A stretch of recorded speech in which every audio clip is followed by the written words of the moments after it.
In this video, you will learn how a blank wall becomes a classroom, and why it only opens for people who ask for practice instead of glory.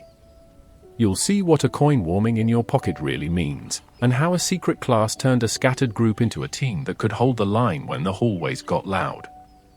We'll break down the exact moves that matter, how a clean stunner feels, why a shield works better as a door than a wall, and what ball and angles looks like when you're not on a Quidditch pitch but in the middle of a moment that counts. You'll discover why some students can see the creatures that carry them through the night while Ron can't, and how that difference changes the kind of bravery he practices. We'll climb the astronomy tower on the evening the sky stayed perfectly calm while the ground didn't, and ask a simple question you should keep with you: when the world wobbles, what do your hands remember? We'll step into a corridor lined with whispering glass, read a label that turns courage into a plan, and follow it to a room with a moving curtain that never answers and never needs to. A diary isn't supposed to surface. Not this one. Not after a year when doors appeared out of bare stone, when a song tried to break a boy and failed, when 6 friends rode the wind on creatures most people will never see. If you found this, you've stepped behind the tapestry, past the trolls attempting ballet, into the pages Ron Weasley never wrote for an audience. He didn't plan to sound brave. He planned to be honest. That makes it more dangerous, and far more useful. Before you fall asleep, drop a like on the video. It tells me to keep sharing the next pages. This isn't the version told at feasts or in newspapers that insist on the word allegedly. This is the quiet account that begins where the shouting ends, ink drying in a dormitory that still smells of smoke and polish. Don't have to do anything clever. Just lie back and let the pages arrange themselves. If sleep finds you halfway through a sentence, the rest will be here when you open your eyes, waiting at the bend where the portraits pretend not to stare. Before we open the door, help me map tonight's listeners. Where are you right now? And what time is it on your clock? Paris at 22:41, Manila at 5:12, Chicago just past midnight? Drop your city and the time in the comments. In a minute, you'll see why the when and where matter. Year 5 keeps asking who shows up, and at what hour. Because this story isn't only spells, it's timing. A coin warms at exactly the right moment. A wall becomes a door only when you walk past it with the right need. A single sentence, spoken in the wrong office at the wrong time, throws the ministry off balance. One small thing before we step through: most people who hear these chapters aren't subscribed. If calm, law-true nights at Hogwarts are your kind of company, consider subscribing at the end. No rush. If this gives you something real, a steadier breath, a clearer picture, that tiny click simply tells me to keep the next chapter coming. Now the coin is warm. The wall is thinking about it. We walk past once, twice, 3 times with the right need in our heads. A seam appears where there wasn't one. The handle is cool in the hand. Inside waits everything you asked for and nothing you didn't: room to practice, space to miss and try again, and a blackboard that already knows the lesson. Let's begin. The 12th of August, 1995, number 12, Grimmauld Place. Mum says keeping a diary is good practice for owls, which sounds like the sort of thing that would make Hermione clap. Fred and George say if this book starts writing back, I'm to chuck it straight on the fire. We all looked at Ginny and she rolled her eyes at us so hard I thought they'd stick. Anyway, today was loud, dusty, and terrifying, and I want to remember it properly. Number 12 is the grimmest house I've ever seen and somehow also the safest. It squeezes in between 2 perfectly normal places like it's been holding its breath for 100 years. The doorknocker's a great snake and the hall smells of old curtains and Polish and something a bit like dead flowers. There's a portrait that screams if you so much as brush the drapery, which is unfair because the drapery attacks you first. Mum keeps hissing, "Don't wake her," which means of course someone, Tonks, bangs the troll leg umbrella stand every single time she comes in. Tonks is brilliant, hair different colors at breakfast and supper, and she still trips over everything in between. We've been cleaning for days. Not normal cleaning, curse safe cleaning. Dox is in the curtains, vicious, fast, their teeth feel like pins even through dragonhide gloves, a music box that tried to make me nap forever, and a locket that wouldn't open and gave me a headache just from looking at it. Moody says never touch what looks important. Moody says a lot of things while staring at you through the back of his head. Creature, the house elf, mutters about blood traitors and filthy little mudblood lovers from the shadows, and then Sirius shouts back and slams doors. They hate each other, but not like schoolboy hate, old hate that sits in the wallpaper. Sirius tries to make jokes for us and then looks like he's remembering something rotten. He lets us help with the sandwiches after the meetings we aren't allowed to attend. We tried the extendable ears until Mum caught us and said, "Absolutely not, Ronald," in the voice that means my funeral will be held before tea. The Order people are, well, they're proper. Kingsley's voice could make a stampede sit. Lupin smiles like he means it even when he's dead tired. Moody's eye clicks and whirs, and I swear he can tell when you're thinking about nicking a biscuit. They talk in low voices and move fast when letters arrive. You can taste the worry here. It gets into the dust. Harry's been with us since the advance guard brought him a few nights ago. He's thinner than he should be and twitchy in crowds, jumps when the portrait shrieks, even. He's been angry, too, like a bottle fizzed up too tight. Can't blame him. Dementors in little whinging. Expelled, nearly. Then the ministry decided to try him like his you-know-who instead of a 15-year-old who defended his cousin. If I think about it too long, my ears go hot. Which brings me to today. He's hearing. We were all up before the kettle, nervous as cats.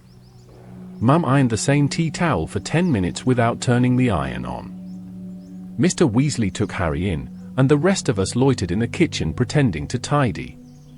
Hermione lined up the cutlery 3 different ways. Ginny kept asking if anyone had seen her book and then not reading it. I played chess against myself and lost twice. Time went strange. Every footstep on the stair made my stomach swoop. I tried not to think about the letter Percy sent me earlier this summer, the one where he said the ministry knows best and maybe I ought to rethink my associations. Associations. As if Harry is a secret dark wizard and not my best mate who saves people's lives. Dad didn't say much when he read it, just folded it very carefully. Mum cried in the pantry where she thought we couldn't hear. I told myself I don't care what Percy thinks. Mostly that's true. Some minutes it isn't. Then the door banged. Voices. For half a second I couldn't tell if they were happy or furious and my heart crawled right up into my throat. And then Harry came into the kitchen with Mr. Weasley, and they both looked like they'd been holding their breath for years and finally let it out. Cleared, Harry said, and Mum made a noise like a hiccup and crushed him so hard his glasses went sideways. Even Sirius smiled properly, like sunshine through smoke. Lupin shook Harry's hand as if he were 30, not 15, and Moody said, "Told you they'd be fools to expel you," which I think is his version of a hug. We ate everything in the house after that. Fred and George tried to set off something celebratory and Mum made them stash it until after pudding or so help me. Hermione kept saying, I knew Dumbledore would be there, like she'd been chanting it in her head and finally got to let it out. Harry just kept fiddling with his sleeve and staring at nothing, which is what Harry does when something enormous has happened and he's pretending it hasn't. Later, when the house quieted, if this place ever does, I went past the drawing room. Sirius stood there with the curtains closed over the portrait, hand on the fabric like he could hold it shut forever. He didn't see me. For a moment he looked younger than my uncles and older than Dumbledore at the same time. I don't know why I'm writing that, except that some things feel important and I want proof I noticed. Tomorrow, or the next day, there'll be school lists and books to buy and Mum will herd us to Diagon Alley with the efficiency of a general. There'll be Quidditch to think about, and Hermione's revision schedules, and all the rest. Tonight, though, Harry's not expelled. He did the right thing and they said so out loud. feels like we won a match we weren't supposed to. I'm going to sleep before the portrait starts up again. If Tonks hits the umbrella stand, I'm hexing the stand. That's fair. The 1st of September, 1995, Hogwarts Express, then Gryffindor Tower. I'm writing this with the Prefect badge digging into my palm like it's checking I haven't traded it to Fred and George for a bag of canary creams. They offered. Repeatedly. Mum cried proud tears at breakfast, dabbed her eyes with a tea towel, and then said, "Ronald, don't you dare be late," in the same breath. Tonks tripped over the cat basket. Moody growled about constant vigilance so loudly the milk curdled. Dad hugged us all twice. Sirius, Padfoot, came to King's Cross under the bench like a shadow. It felt good and frightening at once, knowing he was there. The platform looked the same, steam and owls and last-minute kisses, but everyone felt jumpy, like the air before a storm.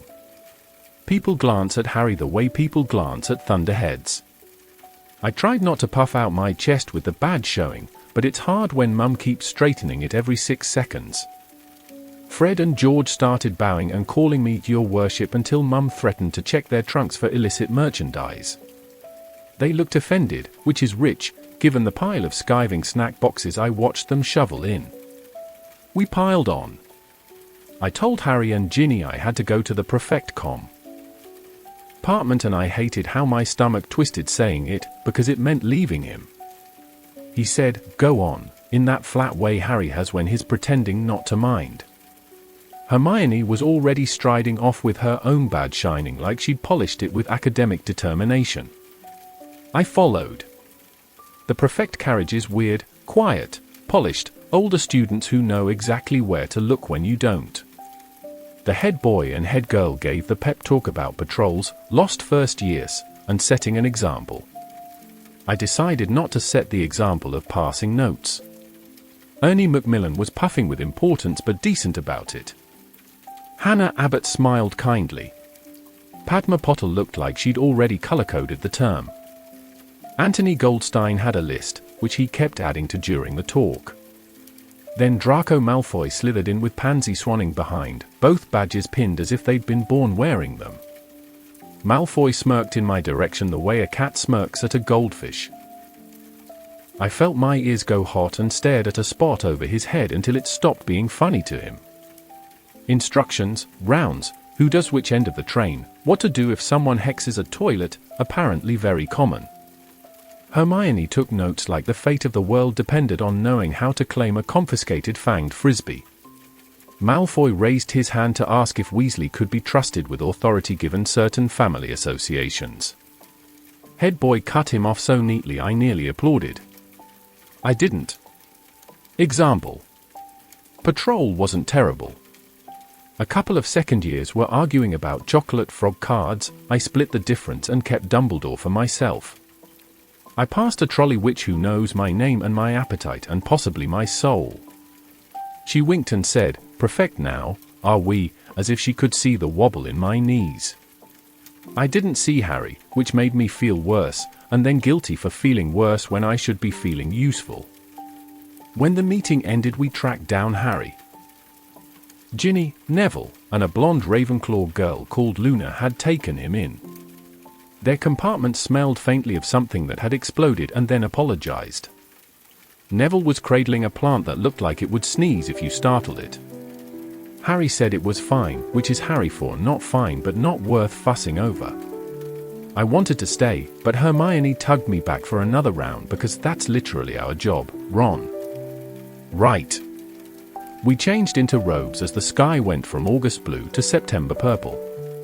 The castle lights appeared over the hills and my stomach did the little flip it always does when we round that last bend, and there it is, like something you dreamed and then remembered is real. We got the first year sorted, tiny, terrified, adorable. 2 of them asked if the stairs really move and I said yes with the proper solemnity. No Hagrid at the front of the hall, just Professor McGonagall keeping everyone in order and a murmured rumor about him being our way. I told myself not to worry. I worried anyway. Sorting Hat sang something longer than usual and darker at the edges, about sticking together when things get bad, houses not being daft about their rivalries. Not the exact words, obviously, I'm not a walking phonograph. But the hall went quiet in a listening way I haven't heard before. Even the ghosts held stiller than usual. I thought about Percy and about Fred and George and me, all red and loud in one place, and the way even our lot fall into teams without meaning to. I thought about Harry, who always seems to be at the center of whatever storm is headed our way, and about how a hat of all things might know more than we do. Dumbledore did his usual few words, except there was a cough, more of a hem-hem, and Professor Umbridge stood up in a cardigan the exact color of an insult. She looks like Tea Cozy meets Toad and speaks like a pamphlet. The speech went on approximately 12 years. Progress, standards, ministry guidelines, practical magic is dangerous in the young. I watched the staff table instead of her, McGonagall's mouth aligned so tight it could cut glass, Snape looking bored in a way that felt like a threat, Flitwick polite and pinched. Dumbledore's eyes went old and far away by the end. Around me people fidgeted, whispered, sighed. Somewhere down the table, Fred muttered something about buying 1,000 skiving snack boxes just to skip every class of hers. Hermione kicked my shin for snorting. Food helped. It always does. Roast and potatoes and treacle tart and the crackle sound of 100 conversations squeezed back into life after being forced to be quiet. I kept looking up at the staff table and wondering whether Hagrid would walk in late, booming hello, but he didn't. Angelina leaned down the table and told me Quidditch tryouts would be early, organized, and unforgiving. My fork wobbled. I could feel the badge on my chest and the weight of the keeper gloves I haven't actually worn yet. Back in Gryffindor Tower, the portrait swung open and the common room landed around us like a big red sofa. The first years clustered like ducklings, the old armchairs made their familiar complaints. Fred and George tried to put my badge on the cat, Crookshanks objected. Hermione confiscated a decoy detonator from a second year with the efficiency of a ministry raid. Seamus asked Harry whether you-know-who was really back and then pretended he'd asked about pudding. Dean drew a brilliant lion on a scrap of parchment and made it roar until it scared a mouse out from under the skirting. I went up to the dormitory where the trunks sit like they've been waiting all summer. My bed with the hangings and the slant of moonlight on the footboard. I pinned the badge on the inside of my trunk lid so I won't forget it in the morning and immediately worried about forgetting it in the morning. I told the blokes good night and they told me to stop talking about schedules like Hermione had possessed me. It's strange. I'm proud, and I'm scared I'll muck it up, and I'm determined not to, all at once. I don't want to be Percy, I want to be useful. I don't want to leave Harry behind to go to meetings, I want to make the castle safer so he doesn't have to watch every door. I don't know if that's how prefects are supposed to think, exactly, but it's what I've got. Tomorrow we start classes. Filch will glare, and Peeves will drop something sticky, and we'll complain about homework like we don't know how lucky we are to get it. Also, the carriages up to the castle tonight looked, well, odd. Like they were being pulled by nothing at all. I'll write about that when I figure out what I think. For now, I'm going to sleep. If the badge tries to strangle me in the night, I'm hexing it and telling McGonagall it slipped. The 2nd of September, 1995, Hogwarts, invisible horses and defense that isn't. Woke up to the usual first morning racket, trunks thumping, someone swearing about a missing sock, and Seamus claiming the toast tastes like the train. I pinned the prefect badge on, didn't strangle me in the night, promising, and made for breakfast where McGonagall handed out timetables with the air of a general distributing battle plans. Hermione beamed like she'd been given a new species of homework.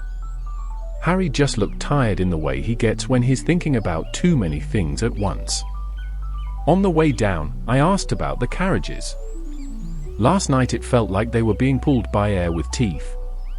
Harry said he'd seen them, bony, winged, like horses left too long in a museum and someone taught them to fly. Made my skin prickle. Hermione did the rational thing. If we couldn't see them, they weren't there, which, frankly, is a mad sentence. Then that Ravenclaw from the train, Luna Lovegood, drifted by and said they're called Thestrals, and some people can see them and some can't. She said it like weather, not an argument, just a fact. Neville nodded, which made me colder still. I can't see them.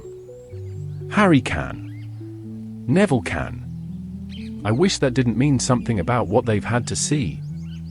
First day classes, fine until Defense Against the Dark Arts. Umbridge has decorated her room like a tea shop swallowed a nursery, kittens in plates, curtains frilled enough to smother a troll. She started with a cough that thinks it's a trumpet and then told us we'd be studying theory for our own good. Out came defensive magical theory by Slinkhard, words so dry they could start a fire. No wands. No practice. You will not, under any circumstances, be needing to perform spells in this class. I don't think I've ever watched a whole room of Gryffindors deflate at once before. Harry tried, politely at first, to ask about actually learning to defend ourselves, and Umbridge smiled the way a cat smiles at a canary that signed a confession. She said there's no need, the Ministry has everything well in hand, and rumors about you-know-who-I misinformation. Harry said, not politely, that Voldemort is back. The temperature dropped. Quill scratches stopped. You could hear the kittens on the plates purring. Umbridge gave him detention for spreading untruths and set him Morpeth tone. I wanted to say something, but Hermione gave me that look with the eyebrows that means shut it if you like having skin. After class, the corridor hummed like a hive, half the school pretending they didn't hear, the other half pretending they don't care. Seamus asked Harry if maybe the prophet's right, and I swear I saw the floor tilt under Harry's feet. I told Seamus I'd lend him my brain if his is out to lunch. Hermione said we should be a strategic, which is her way of saying don't give the toad ammunition. She's right, but it feels like swallowing splinters. Lunch improved things, pudding exists. And Angelina cornered me about keeper strategy. Footwork and focus, Weasley, like I've got spare portions of both. She says tryouts will be soon. I nodded like a sensible sportsman and then spent Transfiguration wondering if goalposts can be hexed to make a person braver. Answer, probably not. McGonagall can smell idle wand waving at 50 paces. Patrol after dinner, first year's lost near the tapestry with the troll ballet. Peeves tried to tie my badge to a chandelier. Filch handed me a new list of banned items long enough to be a pillowcase. On the way back, I caught sight of the carriages in the dusk, nothing there pulling them, and yet the traces moved as if something careful and patient were doing the work. I felt oddly grateful to things I can't see. Harry went off to his detention with Umbridge, lines, he said. I wanted to go with him and sit outside the door like a guard dog, but that's not a job they let you sign up for. Hermione made me start our History of Magic essay, Goblin Uprisings, again, which feels pointed given the way the castle itself seems ready to revolt. Ginny nicked my quill and then gave it back sharpened, which is her way of worrying. So, first day done. We have a defense teacher who doesn't teach defense, a ministry that thinks safety is pretending, and carriages pulled by creatures that are there even when they aren't for most of us. I can't decide if that's a metaphor or just Hogwarts being Hogwarts. Harry's back from detention now, closed off like a locked trunk. He says it's nothing. It isn't nothing, I can tell. I'll keep an eye. That's what prefects do, right? Watch out for the younger ones. And your best mate. And, if necessary, invisible horses. The 5th of September, 1995, Bowtruckles, badges, and bad ideas. Breakfast featured 2 kinds of porridge, grey and greyer, and McGonagall handing out patrol schedules like she was issuing marching orders. I am officially on Tuesday and Thursday evenings with Padma Patil, which is fine, except I keep imagining Malfoy will pop up on every landing asking if I've polished my badge. Hermione underlined my slots on my timetable 3 times and said, responsible, like it was a spell. Care of magical creatures without Hagrid is like having your mum's stew but cooked by someone who measures the hugs. Professor Grubbleplank is brisk, tidy, and, annoyingly, very good. She had a neat row of bowtruckles perched along a branch, each twig-fingered and fidgety, pebble eyes watching like examiners. She said they guard one trees, hawthorn, oak, etc., that you bribe them with woodlice if you value your eyes, and that the proper way to hold one is firm, not foolish. She handed me one and it tried to skewer my knuckles for crimes against bark. I offered the woodlouse like a peace treaty and it reconsidered murder.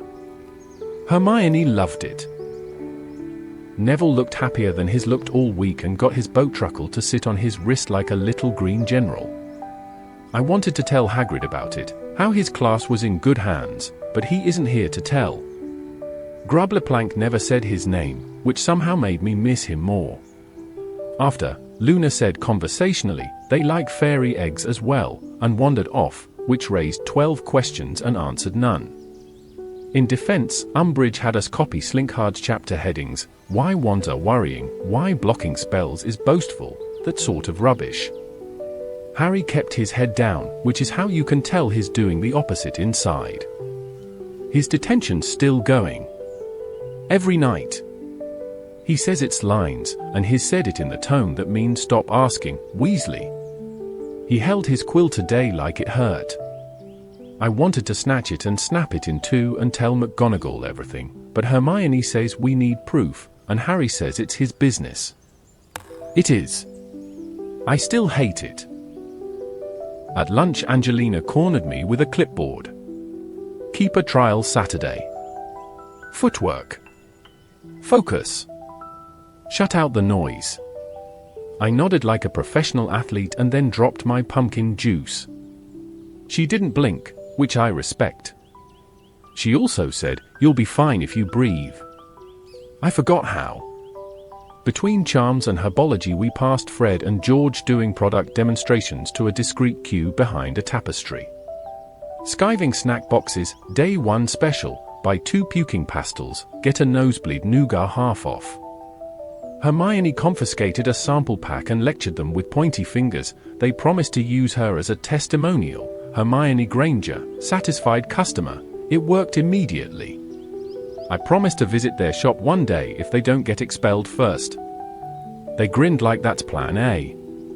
Patrol, first one. After dinner, I met Padma outside the portrait hole, where she was reading a book while walking, dangerous in a castle that moves its own staircases. We found 2 first-years stuck behind the tapestry with the dancing trolls. They thought it was a shortcut, which it is not unless you're flat and painted. Peeves tried to tie my badge to a chandelier with a ribbon that said World's Best Hall Monitor. I said, put a sock in it, and he produced 3, so lesson learned, be specific with Peeves. Filch stopped us to recite a fresh list of banned items, includes fanged frisbees, ever-bashing boomerangs, and any device, contrivance, or cunning confection not expressly permitted. He stared at my badge like it was personally responsible for the downfall of civilization. Mrs. Norris stared like she could see through my shoes into my socks. Padma said thank you with such perfect politeness that Filch looked briefly confused and wandered off muttering about shackles. Back in the tower, Hermione had already spread out parchment labeled revision planner, preliminary, and was knitting something that looked like a lopsided tea cozy. She says it's a hat. She says it is for elves. I asked if elves want hats that look like experimental poultry. She said, that's not the point, Ron, which is Hermione for shut up and pass the yarn. She also keeps watching Harry's right hand the way a hawk watches a field mouse. I think she knows something's wrong even if he won't say. We tried Charm's homework, summoning fine, banishing hit or miss. I banished a cushion into Seamus's porridge, which at least improved the texture. Dean drew a bowtruckle that looks more like a tiny linebacker. He added arrows, stabby bits, which is accurate. Ginny came by with a smirk and said, try out Saturday. Breathe. Then she told me that if I imagine Malfoy singing something nasty while I save goals, I'll have practice ignoring nonsense. Solid advice, we'll test. Before bed I walked past the carriage's courtyard to check something stupid. In the half-dark the traces moved again, empty where rains meet air. Nothing there and something there, both true at once. I stood a minute and said, "Thanks, in case the Thestrals could hear even if I can't see them." It felt daft. It also felt right. I'm going to keep the badge on the inside of my trunk again so I don't dream about it strangling me. And I'm going to try breathing like Angelina says, even though it seems like the kind of thing your lungs ought to manage without memo pads. Tomorrow, more slink-hard nonsense, more pretending not to notice that the ministry thinks pretending is safety, and more work getting ready to stand in front of 3 goal hoops and not humiliate myself. Also, I'm nicking woodlice from the greenhouses. For educational purposes. The 9th of September, 1995, Gryfinder Quidditch pitch, and later, the common room. Tryouts. I spent breakfast staring at my eggs like they might reveal the secret of footwork and focus. Angelina said, 2 o'clock. Don't be late, and then stared at me in a way that made my legs feel like they'd forgotten how to leg. Out on the pitch the wind was doing that sneaky cross-breeze thing that makes chasers look faster and keepers look foolish. Angelina had a clipboard and the expression of a general about to invade bad weather. Alicia and Katie were warming up passing drills, Fred and George were batting a bludger lazily between them like it owed them money. Harry hovered nearby looking pleased to be in the air again and also like he was trying not to scratch his right hand. Angelina's speech, summarized, "I don't care about surnames or songs that haven't been written yet. I care about stopping quaffles. Weasley, you're first. Breathe." Clean sweep 11 under me felt solid, Dad and Mum's perfect present, like it was saying it would do its job if I did mine. First round I saved 1 out of 5. Second round I saved 2 and knocked 1 into the hoop by panicking at the last second, which, for the record, is not the goal. Fred shouted, "Imagine it's Malfoy's face," which helped with effort but not aim. Third round I remembered to move my feet before the quaffle arrived, novel concept, and something clicked, watch the chaser's hips, not the ball, read the feint, not the grin. Angelina blew the whistle. Again. By round 5 I was getting a hand to most things and actually catching some instead of flailing them into respectable trajectories. Ginny turned up at the rail, cupped her hands, and yelled, "Breathe," which is both embarrassing and, apparently, the key to not dying. Fred started humming something rude, George elbowed him and said, "Save it for Slytherin." I pretended not to hear the hum in case it turns into an actual song later and becomes my fault by prophecy. We switched so the other hopefuls could have a go. One bloke treated the hoops like decorative suggestions, another had wrists of pudding. A third was decent, quick on the down left, but kept drifting out of position like a daydream on a broom.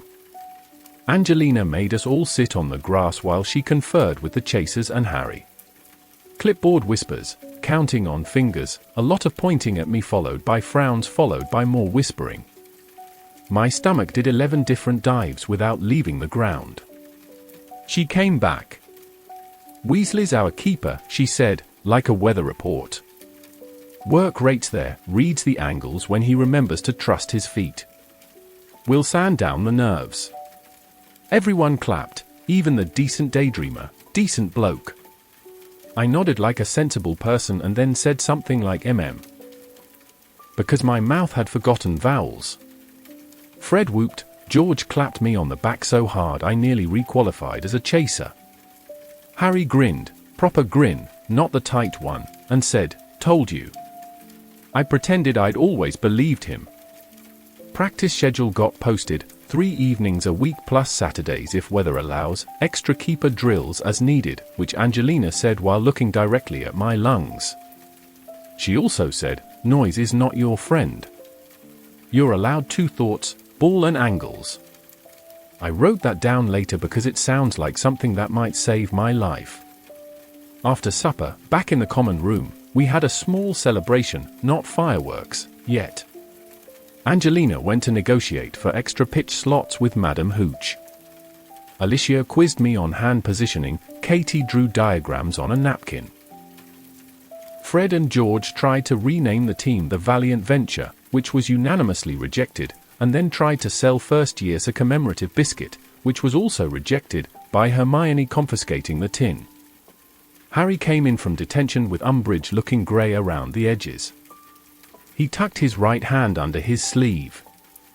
Hermione saw it immediately and said, very soft, "Harry." He said it was fine. She didn't blink. "Show us." He didn't want to.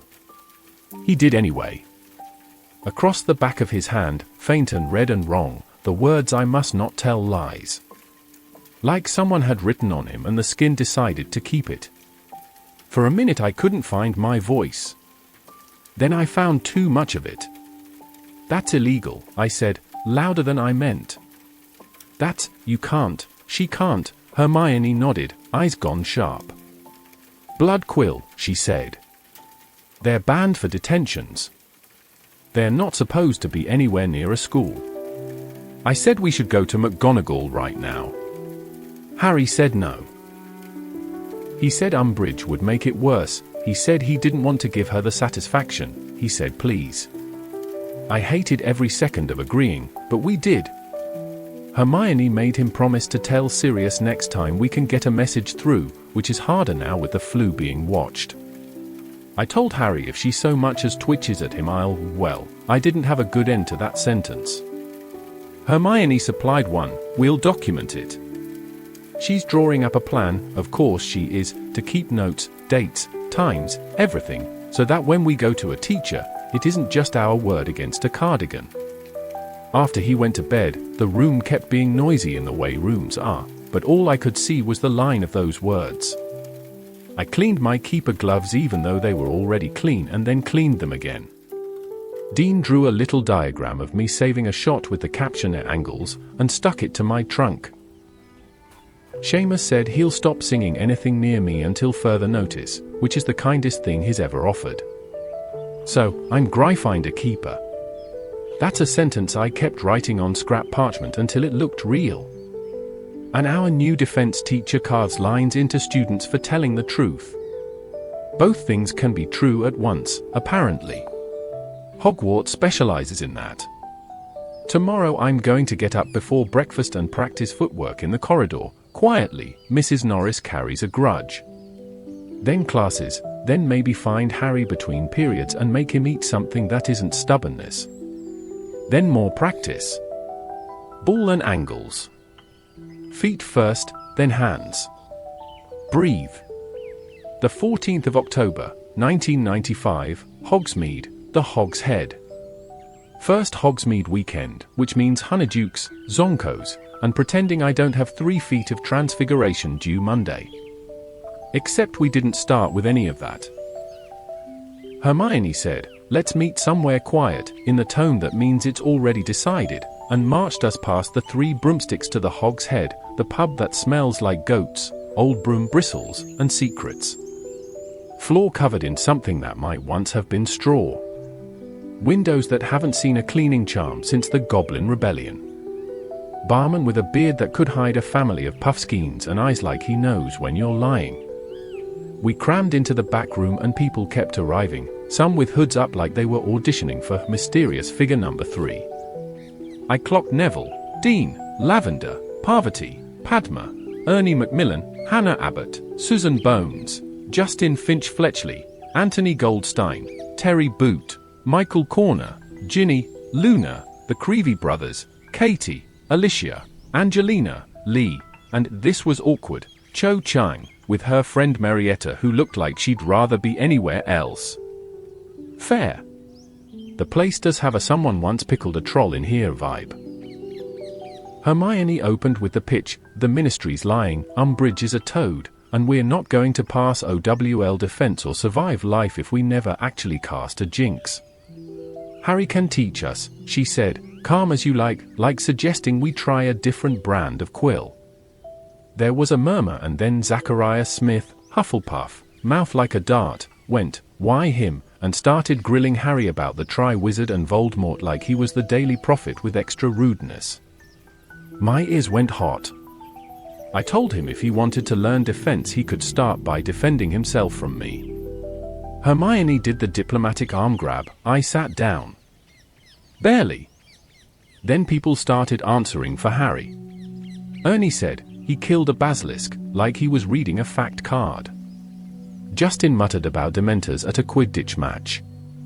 Angelina pointed out Harry's the one who keeps not dying when other people think he ought to. Ancho, who looked like she'd rather the floor swallow her, said, soft but clear, that she'd seen his Patronus, a stag, and it was brilliant. That shut Zacharias up longer than anything I could have punched. Harry said he didn't want to be the hero of anyone's bedtime story, not in those words, but close, just that he knows what it's like to need a spell that works and not have one, and if we want to learn together, fine. If not, also fine. Which, obviously, made everyone decide to sign up on the spot because that's how charisma works when you don't mean it. Hermione produced a bit of parchment, already ruled, of course it was, and we all signed our names to it, for contact, she said, and so we'd be committing, which made the back of my neck prickle in a good way. Felt like a team list, except the sport is he not dying. Marietta hesitated, Cho nudged her, she signed.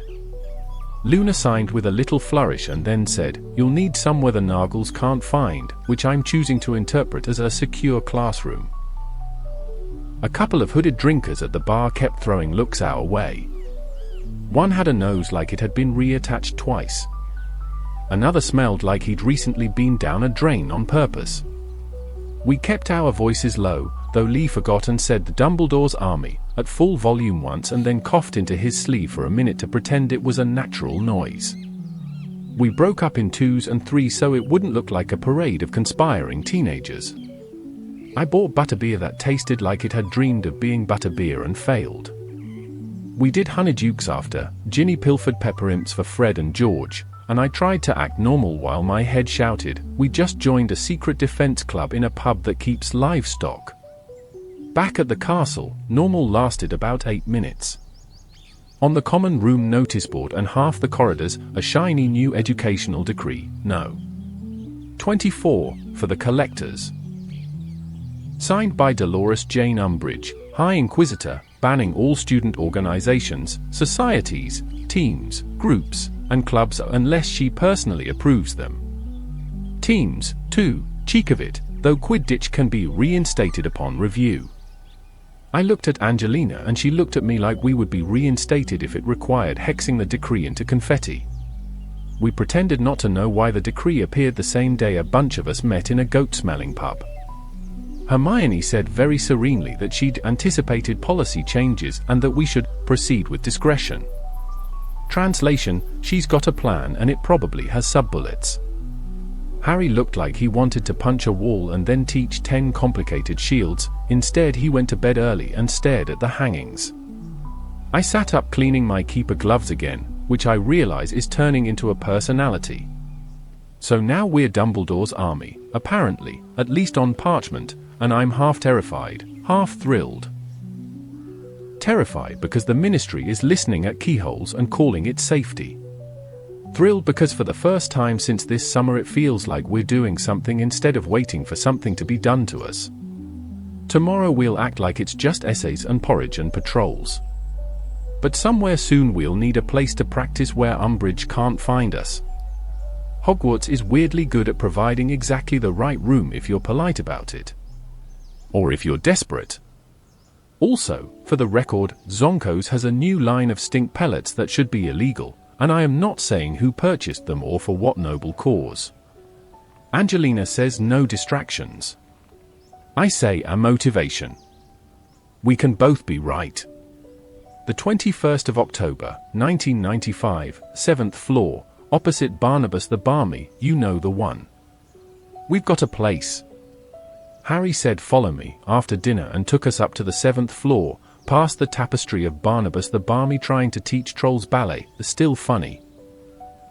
And made us walk by a blank bit of wall 3 times thinking hard about needing a room to practice defense. On the 3rd pass, a door slid out of nowhere like the castle had been listening the whole time and finally gave in. Hogwarts is a show-off. Inside, perfect. Cushions stacked high for falling down on purpose. Bookshelves of decent defense texts, not Slinkhard's nap factory. Practice dummies that look exactly like the sort of thing you'd apologize to after hexing. A big blackboard with chalk already there. Even a jug of water and mugs, which made Hermione blink, like the room had done her homework before she asked. We shut the door, and it felt like the sound of the corridor fell off a cliff. Harry wrote DA on the board, then underneath it Lesson 1, Expelliarmus. Zachariah Smith said something pointy about one spell, and Harry gave him a look that translated to, try surviving a duel without your wand. No one argued after that. Warm-ups. Wand grip, not strangling it. Stance, weight on the balls of your feet, don't plant and pray. Eyeline, watch the chest and shoulders, not the tip of the wand. Then we paired off. I worked with Dean first. We started with slow counts, 3, 2, 1, Expelliarmus. Wands jittered out of hands and clattered like cutlery. The room very thoughtfully provided more cushions for catching people who forgot that getting disarmed knocks you off balance. Dean's good, straight wrist, quick recovery. We swapped and I got a proper feel for the timing. The trick is cast through the last syllable, don't snap it short. Harry moved around correcting like a Quidditch captain who's decided the bludgers are optional today. Harry put Neville with Hermione for a bit. She broke the movement into pieces till his wand stopped wobbling like a nervous twig. Luna disarmed Ernie twice while gazing at a chandelier and then tripped over a cushion she swears wasn't there before. Ginny absolutely skittled Michael Corner. He was a bit smug until he wasn't. I admit that helped my focus. The Creevies were terrifyingly enthusiastic. One of them disarmed himself without noticing. We rotated partners. I went up against Cho. Don't make it weird, it was fine. She's quick, clean wrist, little flourish that would look fancy if she didn't already have your wand.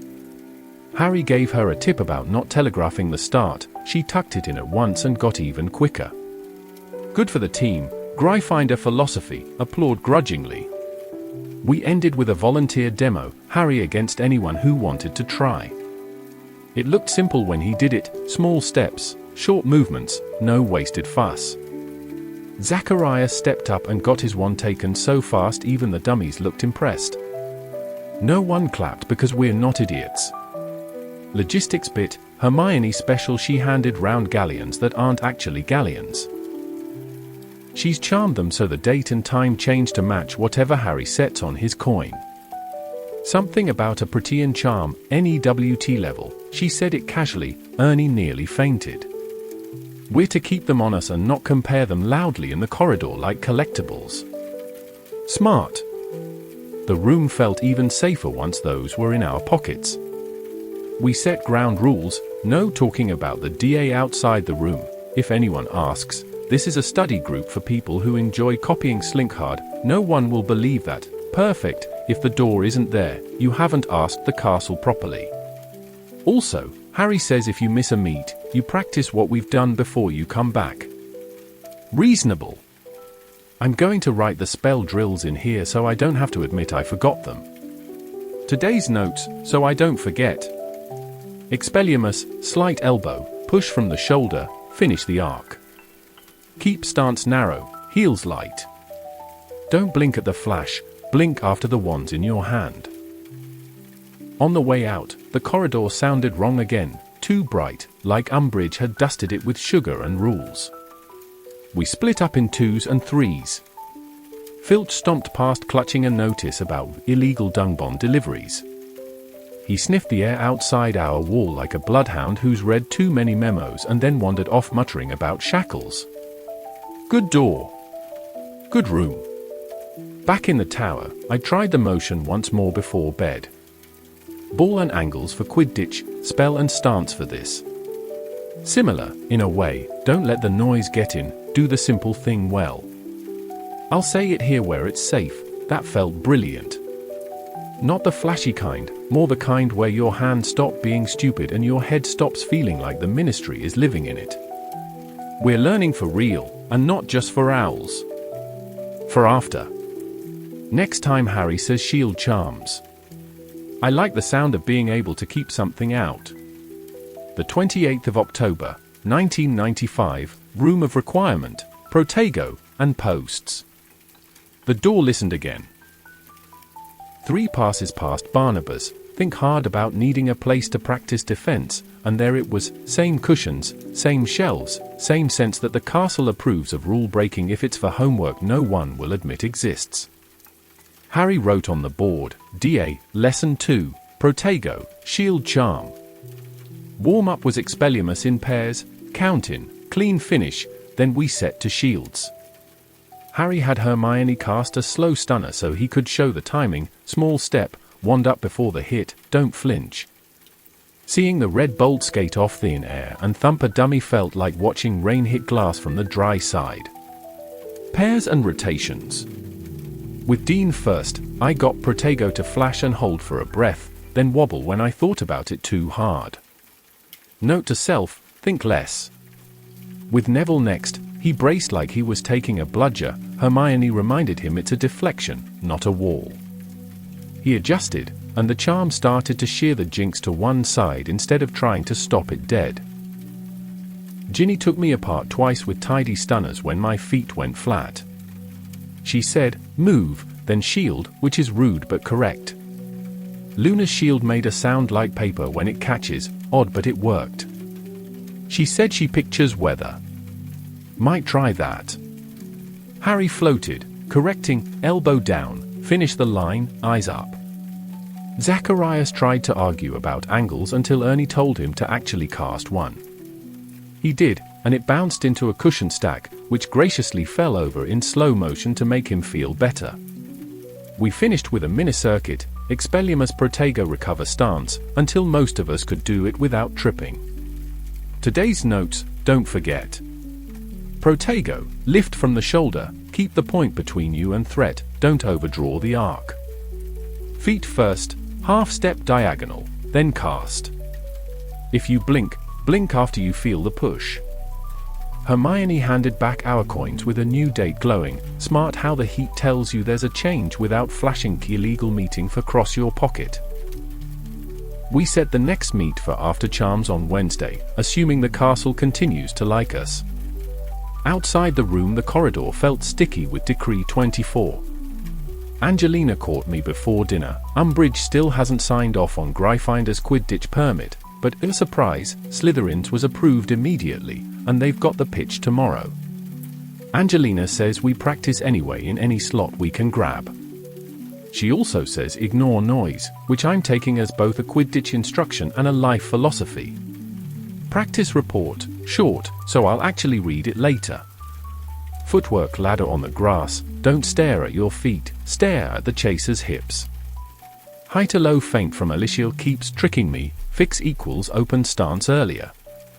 Crosswind read better when I counted 1-2 before committing. Saved 3 in a row. Lost the 4th to nerves. Breathe. Common room after, rumor says Slytherins have a new song they are workshopping. I caught Malfoy humming something that scans too well, which is worrying. Fred says if they debut it, he'll reply with a product demonstration, non-specific. Hermione says we are not retaliating. George asked her to define retaliate. She declined. Hagrid still not back. Grublerplank has us scheduled for something with Tusks next week. Neville delighted, me reserving judgment. Umbridge inspected Trelawney today, lots of clipboard, very little actual divination. Trelawney predicted Umbridge tea leave spelled untimely employment fluctuations. Might not be wrong, just misapplied. Harry's hand, letters have gone from angry red to thin white if he rests it, back to red when he writes too long. He keeps saying he's fine. Hermione's writing down dates and durations anyway, and I'm passing her times from my patrol schedule so we've got witnesses if this becomes an argument with adults. Last thing, on the way back from the pitch I deterred by the carriages again. Traces shifted in the dusk, quiet, patient, deliberate. I said cheers under my breath and felt daft and better at once. Tomorrow, Transfiguration essay, finish it, Ron, charms practice, banishing still iffy, and keeper drills if we can nick 10 minutes on the hoops before Slytherin. Also, hear out the song if it appears and don't let it move in. Ball and angles. Spell and stance. Breathe. The 31st of October, 1995, Gryffindor Tower, Interlude, Tally and Promises. Halloween feasts done, pumpkins the size of Hagrid, still gone, skeleton band doing its best to make violins creepy, and enough treacle tart to stun a troll. Everyone's loud in the good way tonight.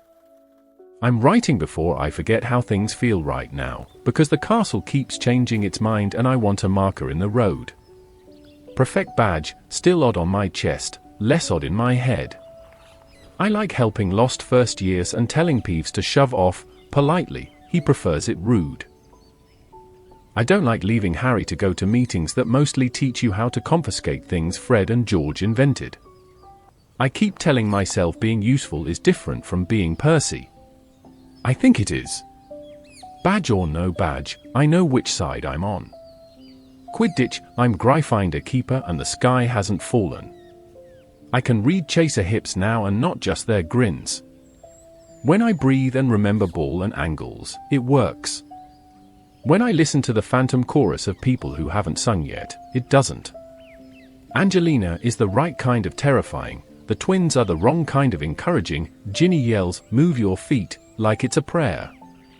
Permit's still under review, funny how Slytherin's wasn't, but we practice anyway because hoops are hoops whether a toad signed a form or not. Defense, the real kind we built a class. S inside a secret room that only appears if you ask nicely and want it like your life depends on it. We call it DA, and I can disarm and hold Protego for more than a blink when I don't overthink it. My wand feels like mine in there. Hermione's coins are warm in my pocket, it's like carrying a tiny yes. Harry's a good teacher, short words, no fuss, sees the thing you're doing wrong and fixes the part you didn't know was connected. It's the opposite of Slinkhard, whose book could put a banshee to sleep.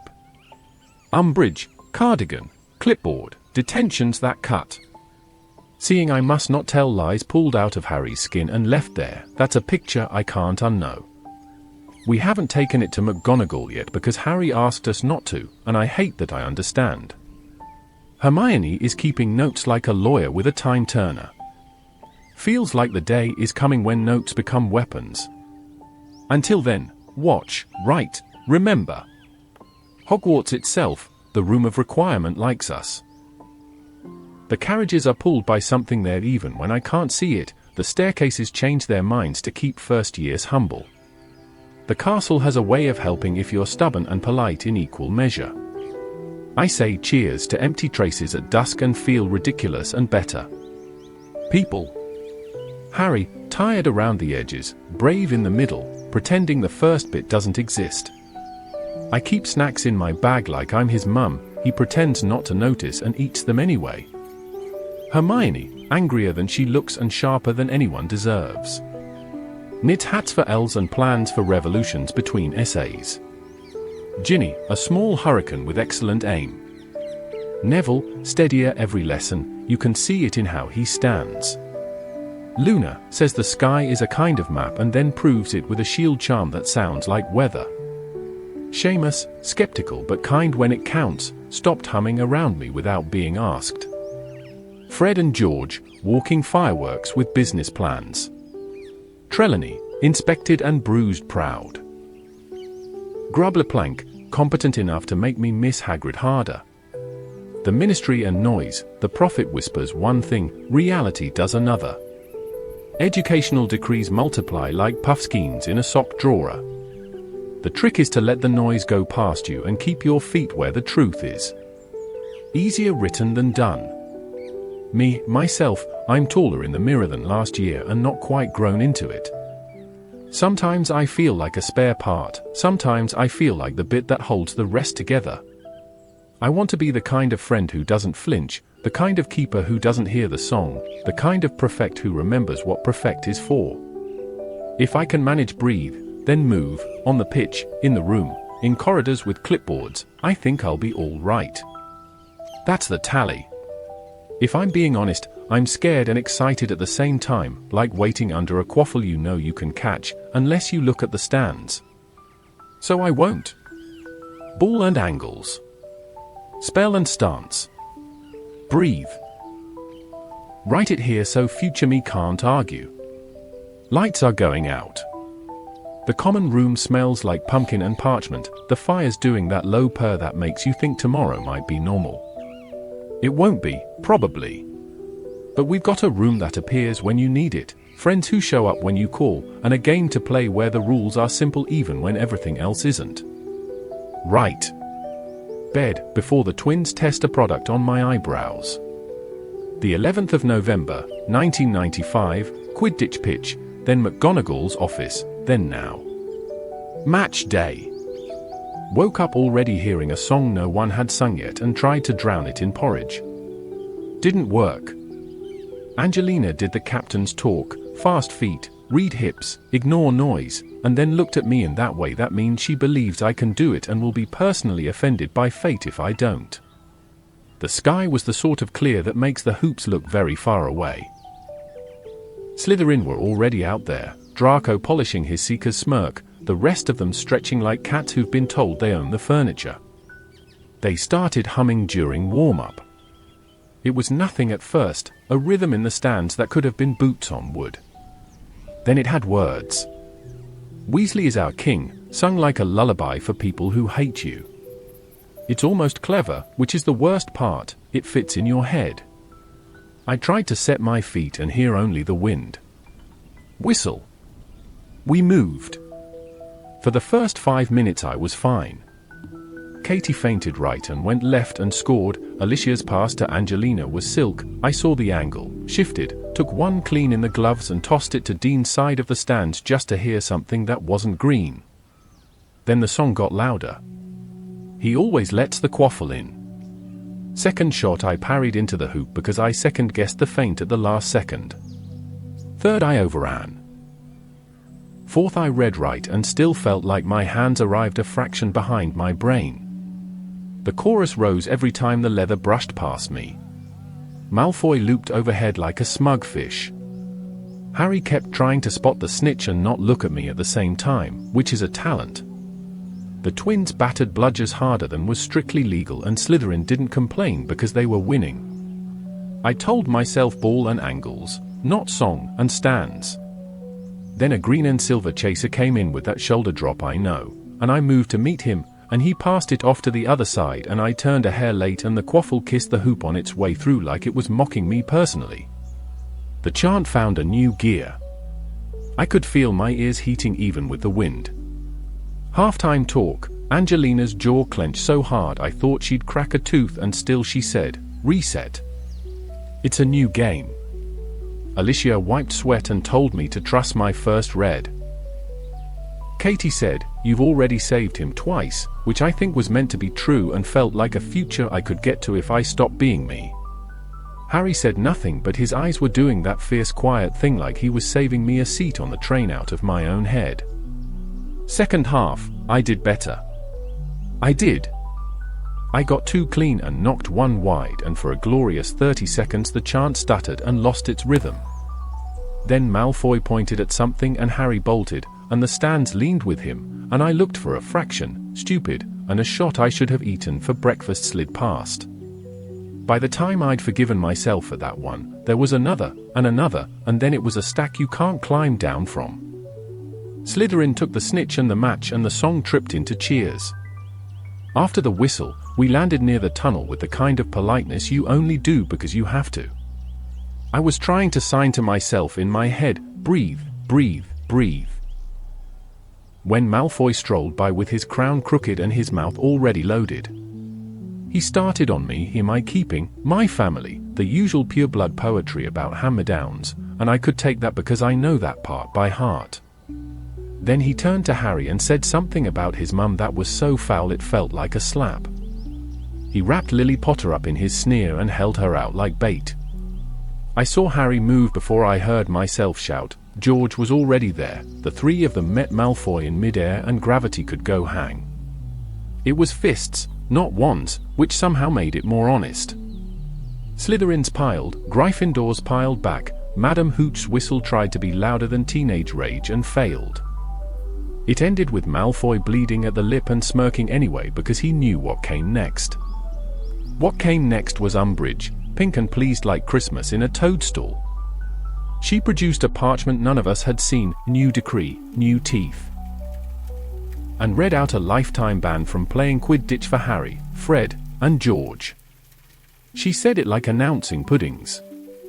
She took Harry's firebolt and the twins' brooms for safekeeping, a phrase that does not mean what it says. Angelina made a sound I've only ever heard from people when they realize a storm has blown off the roof. McGonagall went so thin at the mouth there was nothing left but steel.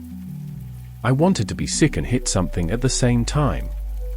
We were marched to McGonagall's office where she shut the door and said a lot of words very quietly that meant, in summary, she was proud no one had drawn a wand, that Umbridge was abusing power, and that if any of us so much as breathed in the direction of a fight again she would personally see us barred from breathing.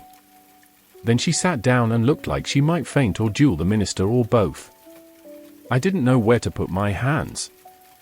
Harry said he was sorry. She said, "Do not be absurd, Potter," in a voice that cracked and then didn't. Back in the common room, silence is a different kind of loud. People kept touching Harry's shoulder like they were checking he hadn't vanished. Fred and George started a joke and couldn't finish it. Angelina pinned the practice schedule to the board because that's what captains do when the sea's gone out. Practicalities arrived on little feet. Ginny said, brisk, that she could play Seeker again, that she'd been doing it for fun anyway. We all remembered the time she nicked the snitch for a laugh and didn't laugh now. Replacing two beaters is harder, she said she'd ask around. I nodded like a lieutenant in a war story and then had to sit down because my knees were finished pretending. When the room emptied a bit, Harry pulled me aside and tried to apologize for not catching the snitch earlier, as if the universe is his to schedule. I told him to shut up and that I'd play better next time. The truth is worse and simpler. I let the song in. I let it build a little house behind my eyes and then I tried to fight it with walls instead of feet. Ball and angles lost to words. That won't do. I went to the pitch by myself when it got dark enough to be stupid. The hoops are just circles of nothing when the sun's gone, but they still pull at you. I moved through the footwork ladder in my head, counted the 1-2, felt the imaginary crosswind, held the line. I said the chant out loud once and then said my name louder and then said nothing at all until the only sound was my breathing. When I came back up, the castle had pulled itself into a shape that looks like home when you're not brave enough to knock. Umbridge can ban Harry from playing, but she can't stop him teaching us how to survive, which is the real game anyway. She can take a broom, she can't take the thing that made it matter. Ginny will fly, we will find beaters who swing true. I will learn to shut the door in my head faster than they can write a chorus. And if Malfoy wants to write songs, he can sing them to himself when the matches that count aren't on broomsticks. I hate that I wrote lifetime ban in this book. I hate that I can hear the words like a scar. But I wrote something else just beneath it in small letters and underlined it 3 times. There is a second half to everything. If not today, then later. If not on the pitch, then somewhere Umbridge can't see. I'm going to sleep now before the twins decide grief is a reason to test fireworks indoors. If I dream of hoops, they will be quiet hoops, and if I wake to singing, it will be mine and uninteresting to Slytherins. The 25th of November, 1995, Transfiguration, then the 7th floor, then the long way back. Umbridge inspected McGonagall today and the classroom felt like a duel with paperwork. She came in with the clipboard clutched to her chest like a shield and did the little hem-hem that means she wants the air to stand to attention. McGonagall didn't so much as glance at her, she just told us to take out our wands and get on with cross-species switching, matchbox to mouse, mouse back to matchbox, no squeaking this time, Mr. Weasley. I was very dignified and produced a rodent with the correct number of whiskers and only a mild opinion about being alive. Umbridge sat, prim, and asked questions that weren't really questions. Would you say your teaching methods conform to ministry standards? McGonagall said she teaches transfiguration, and if the ministry has discovered a better way to do that than transfiguring things, she'd be fascinated to see it. Umbridge wrote for a long time after that without blinking. When she tried to interrupt the demonstration, McGonagall told her, very politely, to wait until the lesson ended if she intended to evaluate it. The class went so quiet I could hear the nib of the clipboard quill scratching like a beetle in a jar. Harry caught my eye and had to look away before he laughed. Hermione's mouth was a straight line of approval you could cut paper with. After, in the corridor, the pink cardigan drifted away and the breath came back into everyone at once. It's a strange feeling, watching a teacher defend teaching like it's a fort under siege. I didn't realize till this term that the staff actually like us learning anything useful. I suppose I thought it just happened because Hogwarts is Hogwarts. Now I see the work of it, and the way the work has to keep happening with the ministry peering over the banisters. Angelina intercepted me before lunch with a stack of forms that looked like they'd been rejected by 3 different offices and then stepped on. Quidditch is still under review for us, funny how Slytherin's never is. And she's replaced Fred and George with Kirk and Sloper, who hit bludgers like they owe them money but haven't yet learned to aim them at the right planet. She's got us doing footwork in courtyards and hoop visualization against blank walls. Ginny has the Seeker thing in hand so cheerfully it's almost terrifying. I'm fine, mostly, if I rehearse the 1-2 and don't listen for a song that does not deserve to live in my head. After dinner the coin in my pocket warmed and I headed for the tapestry with the trolls. Third walk past the blank stretch of wall and the room-obliged door, warmth, the neat smell of chalk and polished wood and the faintest hint that someone charmed the air to taste like confidence. Harry had written stupefied impedimenta review on the board and was already walking the lines like a captain who intends to win no matter what game the other side thinks we're playing. We disarmed to warm up and then worked the stunner until the sound of it stopped making me flinch. Harry kept his corrections short, small emotion, breathe before you cast, not during, recover your stance like you meant to end up there. By the time we added impedimenta, shorter arc, elbow tucked, mean it or don't bother, my feet were doing what my head asked without argument. Neville's getting quicker, you can see it in how he sets his shoulders. Luna's shield still sounds like weather when it catches, tonight it was a steady rain. Hermione taught Ernie a cleaner wand grip and Zacharias, for once, listened more than he spoke. When my coin warmed again at the end, new time, same place, I felt like I'd been handed proof the future can be scheduled. On the way out I did an extra lap past Barnabas and his trolls to shake off the thought of the clipboard. The castle sometimes answers back if you think at it hard enough. I tried. Keep the door for us, keep the walls listening to the right people, keep the pitch open when we need it. Felt foolish, felt better. Back in the common room the twins were quieter than they look from far away. They argue in whispers now and stop when Ginny sits down. Harry's hand is healing to a thin, mean white if he doesn't push it. Hermione keeps dates and times anyway like she's building a case, which I suppose she is. Seamus asked me, carefully, if I'm sleeping all right, with the song and everything. I told him I practice counting the crosswind till the words go out of tune. He nodded and changed the subject to Chudley's chances this season, which is friendship disguised as nonsense. I lay in bed a long time listening to the tower breathe. It occurs to me the year is teaching 2 versions of the same thing, how to put a barrier up when you need one, and how not to mistake a barrier for a plan. Protego is a promise to yourself, it's not a hiding place. McGonagall didn't block Umbridge, she taught while Umbridge scratched at the margins. That's the shape of it, I think. Keep doing the real thing, even while the noise takes notes. Tomorrow I'm on patrol with Padma, and Angelina wants me on the pitch at dawn if she can pry 15 minutes from Hooch. I'll be there. Ball and angles. Stunner and stance. And if a clipboard coughs at me in the hall, I'll do what we're all doing now, nod, and then get on with the bit that matters. The 6th of December, 1995, care of magical creatures, the hospital wing smell of bandages, and a door that still appears when asked. Hagrid's back. We found out because the castle started smelling faintly of wet dog, tobacco, and something that once had tusks, and because a shadow the size of a barn moved across the lawn at breakfast. He came into the great hall just as the post was leaving, limping a bit, hair full of twigs, coat doing its usual impression of a tent that's learned to sulk. He waved like he'd only stepped out for pumpkins and not vanished for a term. Hermione made a noise I don't think she meant to make and then pretended she'd just remembered an arithmancy formula. Harry grinned the kind of grin that knocks months off a person, even with a thinness round his eyes. Close up, you could see it, the scrapes that never quite healed, the set of the shoulders that says sleeping rough, the way he hugged us careful so he wouldn't crush anything already bruised. Official business for Dumbledore, he said, like that explained the weather. Can't say more en that. Then, softer, good to see yeah. By afternoon he had us for care of magical creatures.